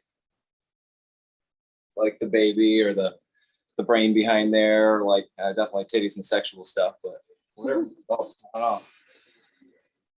Love all those different weird thoughts you could have.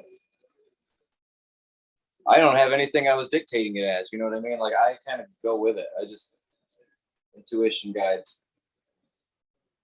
Crazy. Another painting I'm staring at is Kyle's painting, and that glow that you're building up off the back looks like I could just grab inside there. Which one? Very bottom, Okay. very bottom left side. Yeah, I could yeah. just snag onto him. Off the top, obviously, but like that little bit down here that you're building out, I'm seeing on that. I'm like, oh wow, it's fucking crazy. Thank you. And the top bit, I love all the texture on that top little spot, like the front bit. Mm-hmm. I like all that texture. I feel like I could just, Thank you. Yeah, I'm excited to like get back into that one soon. I've kind of put it on pause since Hell City. we can paint on it. Like you can paint on it when we do our paint night. Yeah. Yeah. I need to get back into my goblin. My goblin's been neglected for a while. I got mad. Part of the process. Artistic karma, it adds up. But I got like 10 projects going right now, so don't let me say anything. It adds up in my brain. I know I started another love it. one and I'm like But working on it a little bit, but I think I No need to. artistic was check like over. first for me though. I don't like that. Yeah, I Kyle, like it look at that. Like I like it when there's always something to work on. But there's something magical about when you have everything done and you're like, damn, I have nothing to do. Everything's up to creativity and what I can imagine now. But when you have 5 projects in up in the air, sometimes it's a little wild to ever think about it that way. But I always want to start new shit, and that's my problem. You before Hell City was chaotic, I'm sure, with all the pieces that you brought in Mhm. It's super, and like gin. Man. It's like that's where I thrive is like in that like stressed out for art feeling because I just Yeah. love that feeling unless That it's like pressure. real stress or something Right. bad or like I need to do it because I'm gonna lose a lot of money or I don't know something like that or maybe even that I don't know. I like pressure. I was looking at all the dinosaurs today and yours totally could just sit right up there. That Like, is a museum quality piece, Like, Jordan. and the pieces that I was looking at and they're like the ones they had built, like they were very beautiful, don't get me wrong, but like Probably janky compared to his. it though, did. huh? It Like looks- half the feathers. it looked Rushed. yeah. Yeah, Thank for you, sure. guys. Yeah, your piece definitely looked more real, where these ones I could kind of pull apart the areas that weren't, and with yours, it's like you even look at his butt. One of my clients said, I said, did you get a chance to go see Jim? They said, yeah, I went and I looked around and I even looked at his butt. That was pretty crazy. And I was like, yeah, I know, right? I was like, his little tootsies know, I back always there. look I at was like, it's so those cute. butt. I'm like, oh, you've seen the front, but have you seen his butt? If you look at his butt, I'm like, Tim, get up under did you say there. his name's Tim? Jim, Jim, yeah, Jim. Jim. I love looking at all the parts where it just like kind of converges into one from like 3 different angles and watching just how you like laid all that perfectly. Yeah. Flowing through. Oh, thank you, Kyle. Yeah, it was definitely a learning experience. And I'm gonna be honest, it's just so crazy. Like it was the coolest research project ever. I just learned so much about dinosaurs, so I much about remember there's so much about fucking turkeys, so much about pheasants, how feathers work in every way you could imagine almost. Like I was just because everything would lead me to more. And then even if I wasn't working on it and I had any sort of downtime, I'd be like looking stuff up just so I could try to learn more. So the next time I go back at it, have just like a better understanding of it. Yeah, so crazy. there's Jim. I remember when you were first starting this, you were like, how would you do feathers on something like this? And I was like, well, I'd start at the tail and work my way forward. I was like, say no more.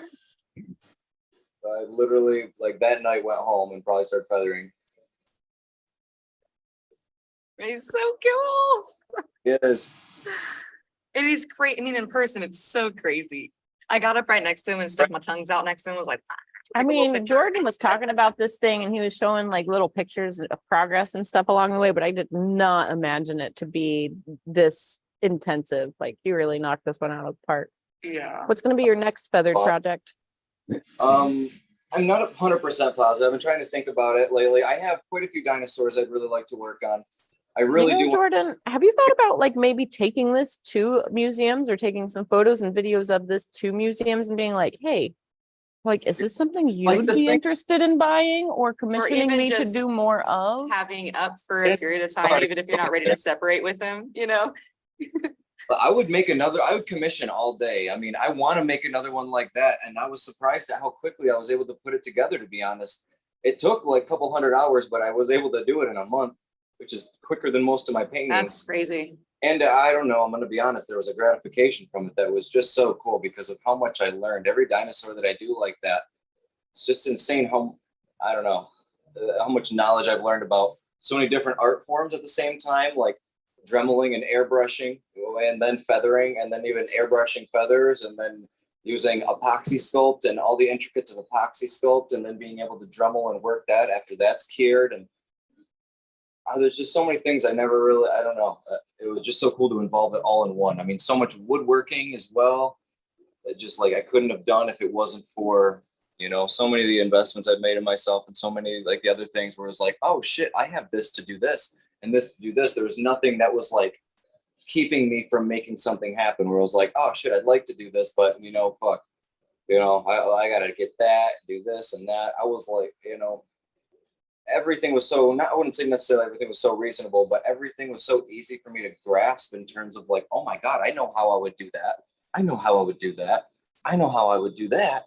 It's like, oh shit, you know, I could use wire to make a normal base for it. And I could break that wire down into each segment of its bones and use multiple, or just like, you know, keep using wire and things to like kind of replicate bone and just keeping the same size and mass with that all around the board would keep the anatomy pretty solid if I was consistently just trying to be as precise with those things. And then the way I was wrapping skin and joints and just working my layers, how I would like wrap plaster around the wire in ways that would like the skin would grow over it, or how I would imagine the muscles and the knuckles and stuff. And when I had questions of things that couldn't be answered, because I mean, there's only so much that we know about these things, you know, I'd look towards turkeys and I'd look towards pheasants and, you know, birds that we have around. But then there was also the question of like, what birds should I look at, you know, because they're descendants of birds, right? So like, you know, you think of a raptor, you think of raptors that are around now, and you think of like a really cool bird you want to do, like, oh shit, yeah, fuck, I'm gonna go eagle style and do like eagle stuff or something like that, or something, you know, big and neat and badass. But then you're like, wait, they don't fly. They wouldn't have winged feathers like that. You know, we know they, you know, we do know that they didn't fly. Like there's, so things wouldn't be set up. I couldn't look at an eagle wing, you know, that wouldn't be right to look at anything that would have that type of flight feathers. And plus just weight, arms, yeah, I don't know. You know, looking at more ground birds made more sense than anything. And then definitely when it came to the feet, I definitely researched cassowaries and like ostriches a lot and went through a lot of those to try to get the shape and the detailing on the feet. And then even for some of the textures on there, you know, I made a lot of texture stamps, even out of clay myself. And stuff I did do that I didn't end up putting on there is before I knew that I was going to feather, I did want to feather it, but I also wanted to do, I had some ideas for like some neck stuff and like some like turkey giblet type things, little turkey gizzard. Like or waddles. so, yeah, Waddles. waffle. And like something like that, and just having some flappy neck skin. So I you know, learned about silicone in a way that I haven't, casting silicone in silicone, and then ended up getting some like dragon skin smooth on silicone. That's just like, I mean, it just feels like skin. I mean, it is like, Oh, that's cool. it's crazy awesome stuff to work with. And then I don't know, I spent a while learning that casting process a couple years ago or last year or two ago, and I'm like, damn, I want to try that out. And knew I might not use it, but I wanted to just spend a day doing it just to see what I could do. And so I sculpted a couple like tessellated skin pieces. So like imagine like skin pieces that could fit together if I wanted to, like 4 or 5 pieces that could fit together on a bigger scale if I wanted to connect them to. And but like then made, you know, just that one neck gizzard part. But I wanted to cast all of these different pieces just so I could reuse skin over and over, just keep casting silicone and having like a tessellated skin thing. But yeah, I just ended up casting that clay, using it, and the results turned out exactly how I wanted them. But I Isn't wanted it to go, crazy I how wanted like, to go full feather. isn't it crazy how like sometimes when you just like take the leap and you're like, yeah, I'll just learn how to do this thing, and you never know how it's going to come in handy. But when like this idea occurs to you and it's like, oh yeah, I can do literally everything it takes. Like Like I swear, if you it's see not going to me, be easy, when I'm at but like home, I can do every step. like to Emily, I know I do. I look probably manic as fuck. I bounce all over the place. I'm one thing, and then I'm all over the place doing different things, and then I'm researching one thing, and then I got my computer hooked up to my TV, and I'm going through, you know, 3D images of different things, and doing, and then all of a sudden, you know, shit, I got a break from working on the dinosaur. I'm gonna go fucking work with my vibration pad and my other little science experiments that I got going on that have nothing to do with that. But oh my God, so bad in my head. I need a little bit of time to do it because I'm so busy with the other thing. I'm like, cool, my little break, I'll do that. When it's like Emily's watching me literally just pace back and forth doing all these things. And she's like, when are you literally just gonna sit down for a minute? We need to smoke a blunt. I'm like, how long? I'm like, how long? I thought we smoked a blunt like a half hour ago. She's like, it's been 8 hours. Like 4+ hours. In the best ways completely. But like at the same time, I know I get a little, I don't want to, you can definitely say ahead of myself because I just go so hard and obsessive. But when I'm following that like intuition in the moment, there's just like this inspiration and these dopamine hits and stuff that like, it just becomes like a drug for me. And then information becomes a drug. Information on what I'm doing that enhances that. It's like a drug, and realizing between ChatGPT, between everything on the internet, YouTube, everywhere, there's nothing I can't learn. So if I constantly come up with questions of like, what is it that I want to learn? What can take this to the next level? What is it that I don't know that could help this, you know, whatever it might be, I just follow along with that as far as I can. And I mean, honestly, that's like what I've been trying to do as much as I can, you know, getting, you know, any project I'm in now, but the dinosaur was a huge one like that because it was just so, it took so much and it took so many stations to make happen, because it took the woodworking, it took the sanding and the dremeling and the airbrushing, the feathering, hot gluing. You know, it took so many different things. So there was so many times where things would have to dry and I'd be like, all right, that's got 10 minutes to dry. Cool. I'm going to go research everything I can about turkeys for a little bit. I don't know, even as manic and crazy as it seems, when you pull off a project like this, it makes it seem worthwhile. When you To me, complete it's- one of your it's the big most- it- paintings. That's wild. That is the I reason mean, why. for That's anybody why I to, perspective from the outside sometimes seems the other. yeah, for anybody to look at it though, like, you Or if you know, have to be my partner and deal with me in life outside of the part that looks cool, it's Yep. not as positive all the time. Not that it's super negative, but you know what I but mean? it makes it worthwhile when you have these things to show for it. You know, Right. if you were bouncing all over the place and you didn't complete any of these amazing ideas, or you didn't see any of these amazing ideas through, that would be the shame.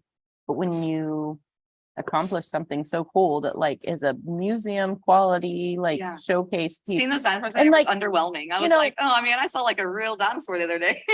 Well, Like, this is cool, but Jordan and I have like gone Yeah. round and around, and I'm just gonna kind of put both of us on blast, but like Jordan and I have gone round and round.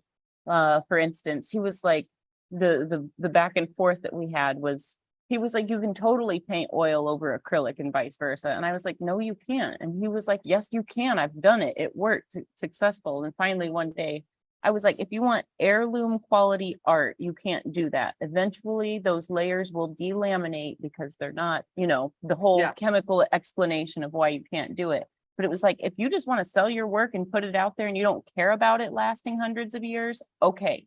But if you're going to put hundreds of hours into something, You want you it to should do last, it yeah. right so that it lasts and it's an heirloom piece. And I could finally see it click in Jordan, like in that conversation, in that long explanation that was like, you know, we'd worked on a lot of projects together and, you know, we've talked about so many art things, but it was just this like that one was thing the that part kept you needed to coming up. say was like the Yeah, it was just- longevity of it. Yeah, but it was like, if you want it to be heirloom quality and to hear the way you're talking about all the work that went into your dinosaur, it's like, man, finally that epiphany set in and it made all the quality and structure and all of the like making sure it's right to make sure it stands the test of time. Like, yes, you can do it. You can mix anything and make Right. colors that look cool together, but do you want it to last? Right. So funny. Yeah. Emily makes fun of me all the time, and I do it all the time. She makes fun of me, and then I still just do it unconsciously all the time. Is like, we like talking about a piece of art or something like that. It might even be a tattoo or someone else's sculpture or a painting or something like that. And she'll be like,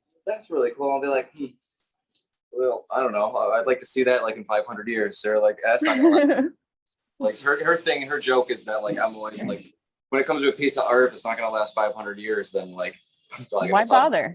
Why bother if it's going to fall apart in 10 years or 20 years or 30 years? Like, what if this person you sold this thing to, they fall in love with it and they want it to be an heirloom piece and Right. it's their signature thing. It's their, but it's And they not going to loved this hold up. piece, yeah. That'd be a For me, shame. it's beyond, sorry, I was gonna say, for me, it's beyond like, of course I want it to last 500, 500 years or something, but it's almost like that's not even the point as much as like, did this person do everything they could, the best that they could to turn that, Mhm. to really do what they could. Yeah, it might have been limited knowledge, and some of that might have been like, hey, how can I make it last longer? But also, let's say you know that. Let's say you know how to make it last longer, but putting oil over acrylic is easier than waiting all your drying times, and that's going to take to tint and do all of that. You know what I mean? And then, so Mhm. like, I don't know. I feel like when you can see those things, people take the easy ways out, or just like doing things for the sake of habit or doing things for whatever, but they're not doing it, not necessarily because someone says something's the right way to do it, but when you know there is like a better way and you're choosing the easier option, not like an alternative that's good, but like you're, It's an integrity thing. something where something can last 500 years, or something is going to last 50 to 100, but you only care because that's your lifetime. You know what I mean? I feel like there's a whole Yeah. level of caring that shows in things that it goes beyond like how much you actually care about it lasting 500 years. Mhm. Like to me, that's the question of like, how valuable is our own art to you? Mhm. I think Derb saying, had that conversation with me when I came to visit, and he said, painting is super important for us all to do. Like, it's important for us to make art outside of tattoos, because eventually all of our tattoos are gonna die, and so will we. Mhm. And then we're just somebody that people who really like tattoo history know about. You know what Yeah. I mean? And Tattoos are- instead of something that, see, we made tangible art that's gonna last forever, that people can see. And like, I care about my art, and that's a whole part of my existence, is just making beautiful art to have out there to share with people. So like, I want to be able to have that carry on past me too. Like, I have an art collector that's one of my favorites, and he like gives me an update every year about how much he loves his paintings. He has a set. He has this huge set in his loft. And I used to sell back in my hustle days, I used to sell paintings on Tinder. I would just Nice. I'd put a couple of thirst trap pictures and then a bunch of paintings, and people would hit me up, and someone would be like, "That's a really cool painting," and I'd be like, "Buy it." And he did. Nice. And then he had another one, bought another one. But it's just really cool that like everywhere he moves, he makes sure to send me a picture to let me know, like, this is where it's hanging now. It's my favorite thing here, and that's like real cool to have. So like thinking Mhm. about that too, now when I make pieces, I have that in mind too. Like, this is really important to somebody, Yep. which is a lot of pressure sometimes. I think it kind of makes me stall a little bit, but it's really cool to like know that that's something that you can be in someone's household or. I think about how like special my original pieces are, like the ones that I've been fortunate enough to collect. I've got a lot of Tom Strom work. I've got a Guy piece. You know, a lot of the glass collectors that I've gotten things from are pretty prolific in my opinion. Yeah.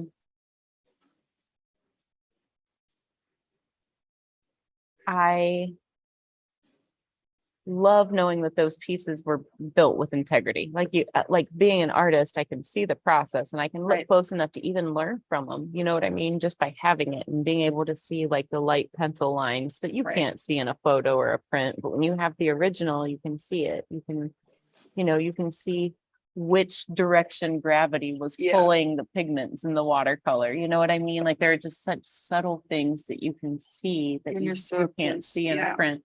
And I love having those things and I love, you know,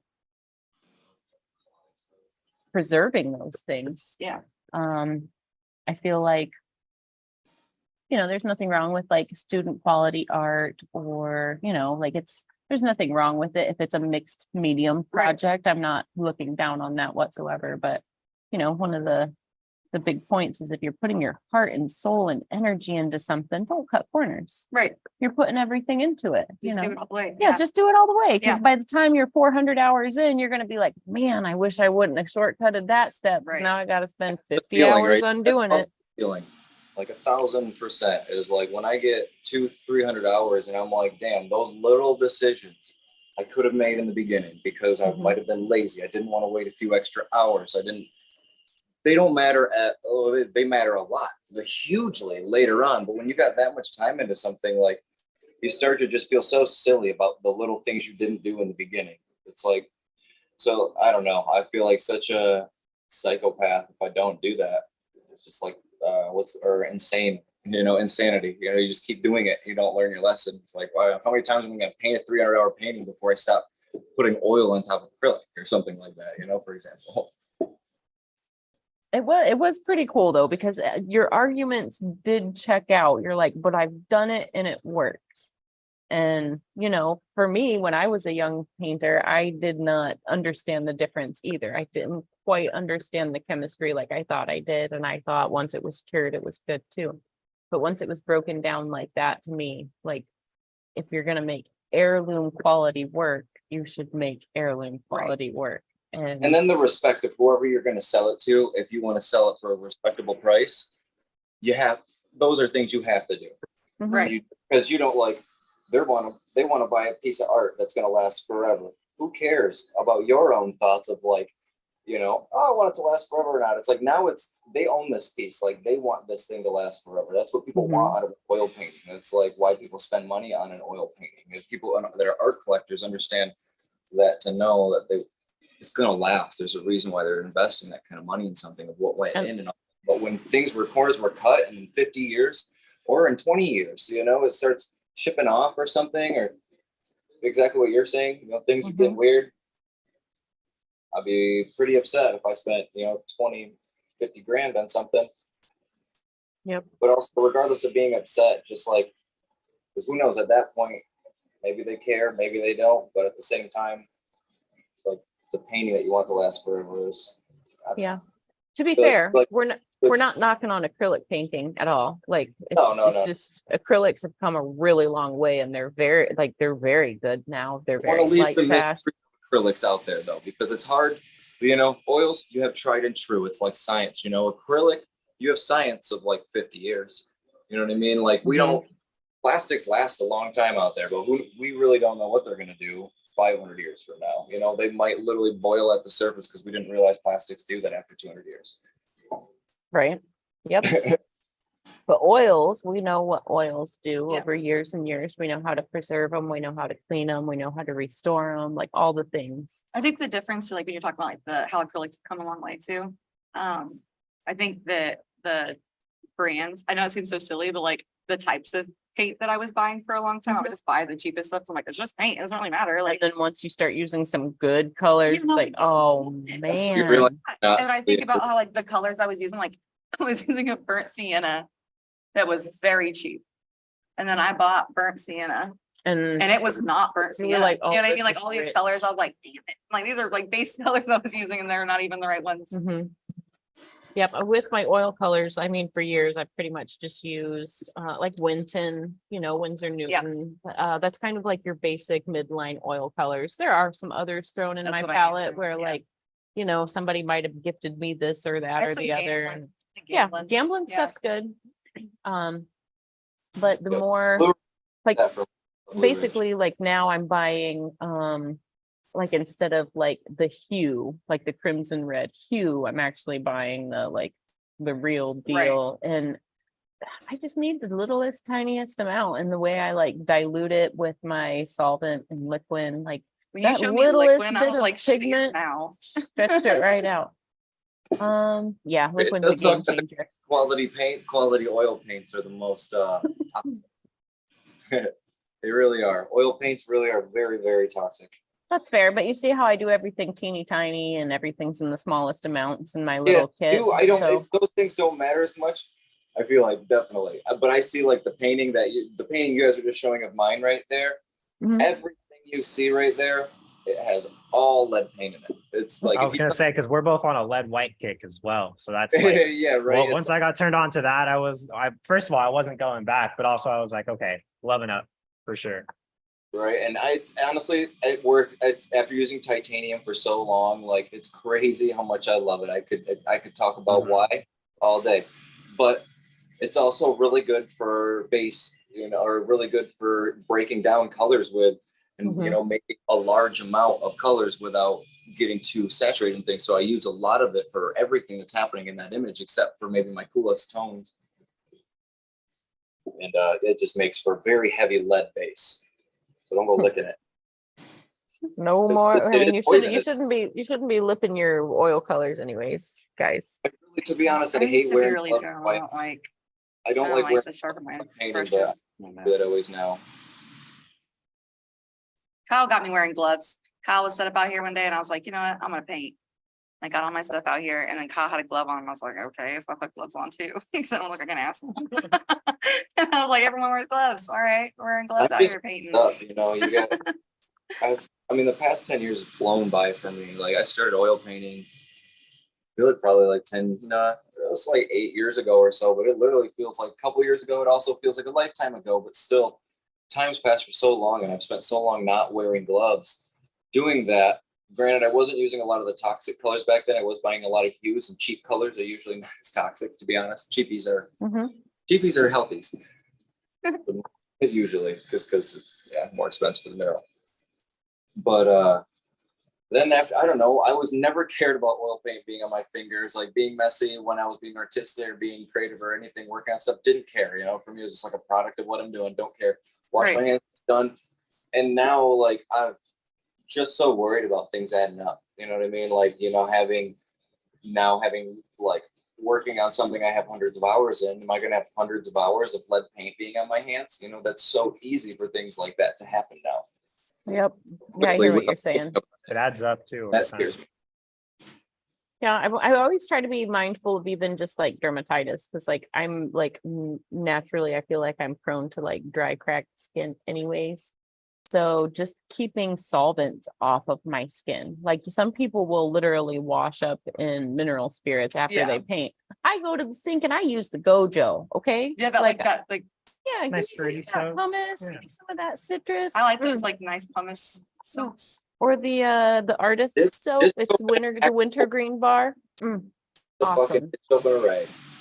Conditions your skin, scrubs all those chemicals off. My Mm. partner decided that he wanted to learn to paint. And I love it. It's like awesome. Like I was really excited for him to paint. But he had started painting when I went to bed and he had never painted before. And I came out the next morning and he had gotten into oil paint. And Oh, we have no. every medium in my house. You could do whatever you wanted. There's He picked the everything. wrong one. And he picked oil and I I had a heart attack. There was blue everywhere. There was, because like he had dropped it or whatever, and then my dog had smeared it. So now I'm like, oh my God, there's freaking oil paint on my dog. So like immediately I'm like wiping the dog, like trying to clean him up, and then I'm like That's cleaning the right, house but- up, and For it was weeks. so stressful. And he was so excited too. Like when I woke up, the first thing he said, he was like, I painted. Like, what am I supposed to do? You know what I mean? Like, oh my God, he's so excited about art. And I love this. So I was like, ooh, and I went out there and I like, my whole body just filled with just like, oh my God. Cause like like he took something random to use for the oil paints Mhm. and just globbed tons of it. And that's when I had just invested all my nice paints and things. So like very expensive endeavor that happened that night. Well, And I was like, well, we've learned that. So I had to like wait throughout the day until I've calmed. And I was like, hey, baby, this painting is so awesome. And I'm so excited. We need to talk about oil paint a little bit. And I think maybe acrylic is your jam for the moment while we're learning. while we're learning. Yeah. I was like, oh boy, it was a lot of anxiety. And then when we moved, I kept finding more of it, you know, because he had Oh, just been, no. he was like, well, Bob Ross. I was like, don't talk about Bob Ross. You don't fling your brush like him. So I knew exactly what he was doing. Oh, He said, no. Bob Ross. I was like, don't talk Yeah, about he was him. in the art studio, Don't talk not his about living him. room. Yeah. Sure. Oh, boy. You just gotta beat the devil out. Yeah, that's what he said to me. I was like, nope, you did. Looks like it. Man, oh man. I feel like we've had a pretty rad conversation today. We talked about collabs the first half, Yeah. and then we got down some super rad rabbit holes. Anything Great. else you guys feel like we need to talk about today? Feel I great. mean, we've been going for a couple of hours now. Couple of hours and 12 minutes. Oh, somewhere in there. I feel good about it. Really good. What episode was this today? 133. 133. Can't believe how far we've come. Like, not that that's like a milestone number or anything, but before we went live, before I accidentally talked Jordan into joining us, we were just talking about how many episodes we've done, and Jordan was like, you know, maybe missed a few here and there, and we probably only missed maybe 5 or 6 weeks the whole time, really. Like, we're Yep. pretty steady about it. A Pretty few weeks ago, consistent. we missed one, but we didn't necessarily have anything lined up, and we all kind of like, I think simultaneously had things coming up. So I was just like, let's do one next week. I was texting you in the movie theater about it. You said, do you want to come on the podcast? I was like, I was like doing that thing. Harry's like, well, I was like, I'll be on the podcast. He's like, okay, Did you say it in that voice? absolutely. That's how I talk to him. Nice. Yeah, that's my love language, actually. That's what that means. There's this guy that I follow on Instagram. I can't think of his name right now, but when we get off of here, I'm gonna have to find one of his videos, because in my head, this is how Harry talks to you. But I Perfect. feel I'd like love to he's see it. probably way calmer, because every time he comes here, He's a he's so chilly beast. chill. I am all of the energy that we need. So he is like chili beans. He is like, yeah, he's exactly what I need. And I'm the one that like be like acting all wild, like with the homeless man and everything. And he's like, and he's I what's like, support you, but just tone He'll it go, down a little bit. hey, don't do that. That was a little much. You know, or But like only a the other little. day he came here and he was stuck out in the little glass case of emotions, Yeah. and then he left, and then I asked him to come back, and then I forgot him out there again. You know, He's he just used to the should've- shenanigans. the, That's what I mean. the fatal mistake there is that you had your phone silenced. I silence mine often, but My I phone have is the little always flashy silenced. light on it. I have my phone FaceTime I always. have the flashy light. It's weird. I see my massage therapist like every few weeks or a month or whatever. And usually when my phone goes off, it like lights up the whole room like the police. Like, Yeah. even though it's silenced, but it just like flashes 3 times if I Yeah. get a text. So I have if I have a couple or a few people message me during our Like, session, ding, ding, it'll ding. like flash 3 times, and then like a minute later it'll flash 3 more for each message. So it like just keeps lighting up. And I'm like, I'm sorry. When I'm working, it's much less distracting for me to just see those little blips but I know if you Yeah. don't expect it, it is kind of startling. But I was anyways, expecting him though. Is the thing is, I said, turn back around and I'll let you in. Just text when you get here. And then I was like, "Meow, meow," which is just kind of our whole thing, but he's pretty chili beans. patient. Yeah, very patient. Yeah. Yeah. Okay. He's a Anyways, keeper. I'm gonna have to show you this guy, because Yes, my please. my mental vouch the for it. mental voice I have for him is this Oh, guy. you've met, are you talking about Harry? Yeah, Or- about yeah. there. Harry's the best. Everyone loves Harry. He tries not to meet a lot of my friends because he knows he's gonna steal them away from me. So he's very kind about that. He'll tell you that too. He'll be like, the reason I'm not around a lot is because you're gonna fall in love with me. Like, he'll let you know. I was like, I'm the best. When he does talk, it's his little blurps, you know what I mean? Devin, would you like to hop up here? We're talking to our topic of conversation today is collab tattoos. We're kind of wrapping up, but Devin just happened to stroll in, and Rich Cook, another local artist, and I are starting a collaborative sleeve on Devin. On Devin. On Devin with the B. I'm Devin. You know, there was a time where I thought about changing it to D''VON. Oh no, don't do that. Was it after you saw my name? Bad E. All right, you want to have dates? You wanna hop up here for a second? Do you mind? Put you on the spot? Like I said, we're just kind of wrapping up, but. No. SIGs? No, we can't do SIGs in the warehouse. No, that's a joke. Oh, yeah, Yeah. It's a secret. It's a That- secret. joint. that secret joint. Yeah, absolutely, we can do that. We don't mess around with none of them SIGs. All right, they're gonna do the swap-a-do, and then we'll wrap up with Devin here. I was like, I'm gonna try really hard.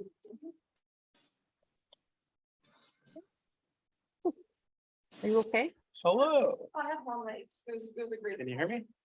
Check, check. What up? Hey, Jordan. How you doing? Jordan's upstairs Good. working. Dude, I love the placement for Jim. It's a Oh, perfect yeah. resting spot. We talked about Jim earlier. I So was blowing people's minds over the weekend about the fact that raptors have feathers, by the way. everybody needs to That know. was one of my favorite parts of the weekend too, is definitely just like people not knowing and having no idea. I heard people walk by and call it the mythical bird beast and shit like that. I'm just like, that's great. Magical, mythical. We have fossilized evidence. This exists or existed. So a few weeks ago, has it been, it's been a few weeks since we had our consultation with Rich. It's been about 2-3 weeks. Do you, how do you feel that consultation went with the three of us as opposed to when it's just a one-on-one consultation? Well, first of all, I will say I was way too stoned. Well, But overall, I really enjoy watching like when two artists come together and they're like, and an idea sparks between one of them, and then the other one's like, oh, well, we could do this and we could add this, and like it's really fun watching everything form into one from two people. mhm. We were talking about the different processes and the different ways collaborations can go together or come together. As Rich and I were talking ideas, we actually bounced maybe 3 different solid ideas around for the day until we came up with like this beautifully simple idea that's going to be a showstopper. Well, now you got me curious. I mean, Rich and I are capable of doing incredibly intricate things, but we're going with something that's going to be so bold and so, just unique to either one of us. I think it's going to be a really cool thing that we're bringing to life. I was talking about the collaboration that I just finished with Guy, and then the one that I just started with Amber Joy on Jess. So, You did the collaboration with Guy on Lauren, right? uh-huh. Thing is beautiful. Thanks. It's pretty crazy. We were talking about the whole process of it earlier, so. Hopefully there will be another collab coming soon with Guy. We were kind of like kicking around some maybe ideas, so maybe talk the right collector into getting a piece. Dude, honestly, if you really want to talk about like serious collaborations, I think it would be really fun. Don't get me wrong, it'd be painful as shit, but I think it'd be really fun to see a collaborative back piece between you, Adam, and Guy. That would be pretty cool.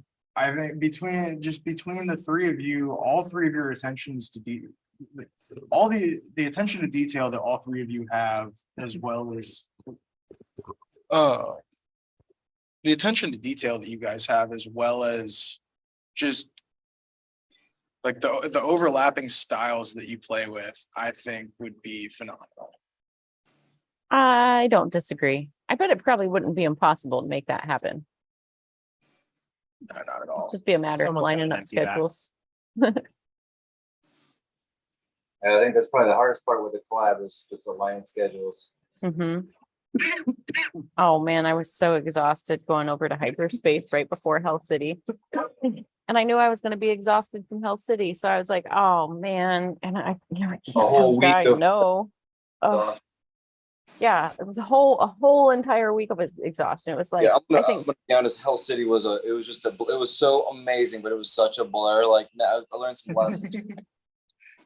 That's for I sure. believe you. I didn't do as much socializing as I would have liked. I was definitely about, but I was You so never do. I was so tired to be like I don't know, any more coherent than I was. Nah, in those kind of situations, man, like festivals, conventions, especially when you have like a heavy hand in putting it on, you're never gonna be able to quite get as much interaction with people that you really want. You're gonna be dog tired, absolutely exhausted. But it's worth it. Oh, yeah. It's one of those things that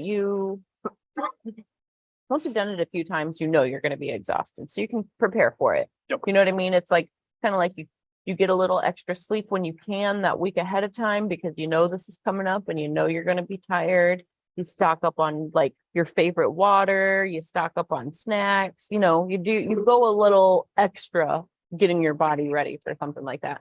Same then- thing if you're going to a festival and you're going to be in the sun for 3 or 4 days. You prepare your spent a body ahead of time. I spent a week sleeping for 2 hours and eating like at a minimum, just trying to get the Velociraptor ready, trying to get that crunch time in, and like that's what did me in. We planned so hardcore to get so much sleep before Hell City this year, to be so well rested and be so well off. We were so excited. Like even the week before that, where we were just like, fuck yeah, we know what we're doing. We're gonna do this right. We had, of course, everything planned except for well, even Jim, yeah, even the Raptor, we thought we were gonna have it done like in time. We didn't think it was gonna be like a minute to minute. But when we put that last feather on at like 6 or 7 o'clock on Thursday, and literally into the U-Haul to the fucking place, and like then dropped everything, and we're like, thank fucking God, because every extra minute was literally spent in the garage working on that. Granted, very fun. I do like it, but it was just like, I mean, that whole week was basically just feathers. Have you determined how long it like down to at least the hour amount that it took to create Jim from scratch or start to finish? I mean, all estimated for sure, but probably around 250 hours or so. And that's split between me and Emily. I would say I probably did, I did probably 3/4 of it, and then she did the rest. Or not the rest, but like necessarily, like she did probably like a quarter of it all too, because we really were able to delegate some tasks near the end. Once like I got the structure together and really created the plan for things and got it in motion, I was able to like direct her, but then even not direct her, she just knew what she was doing, could just keep going, and she probably put in 150 hours of her own time, and I probably put in 200 hours. It's Yeah, insane. probably put in 100. I don't know. No, that makes me. We probably spent 300 hours, 350 honestly. Probably 200 is probably That's insane.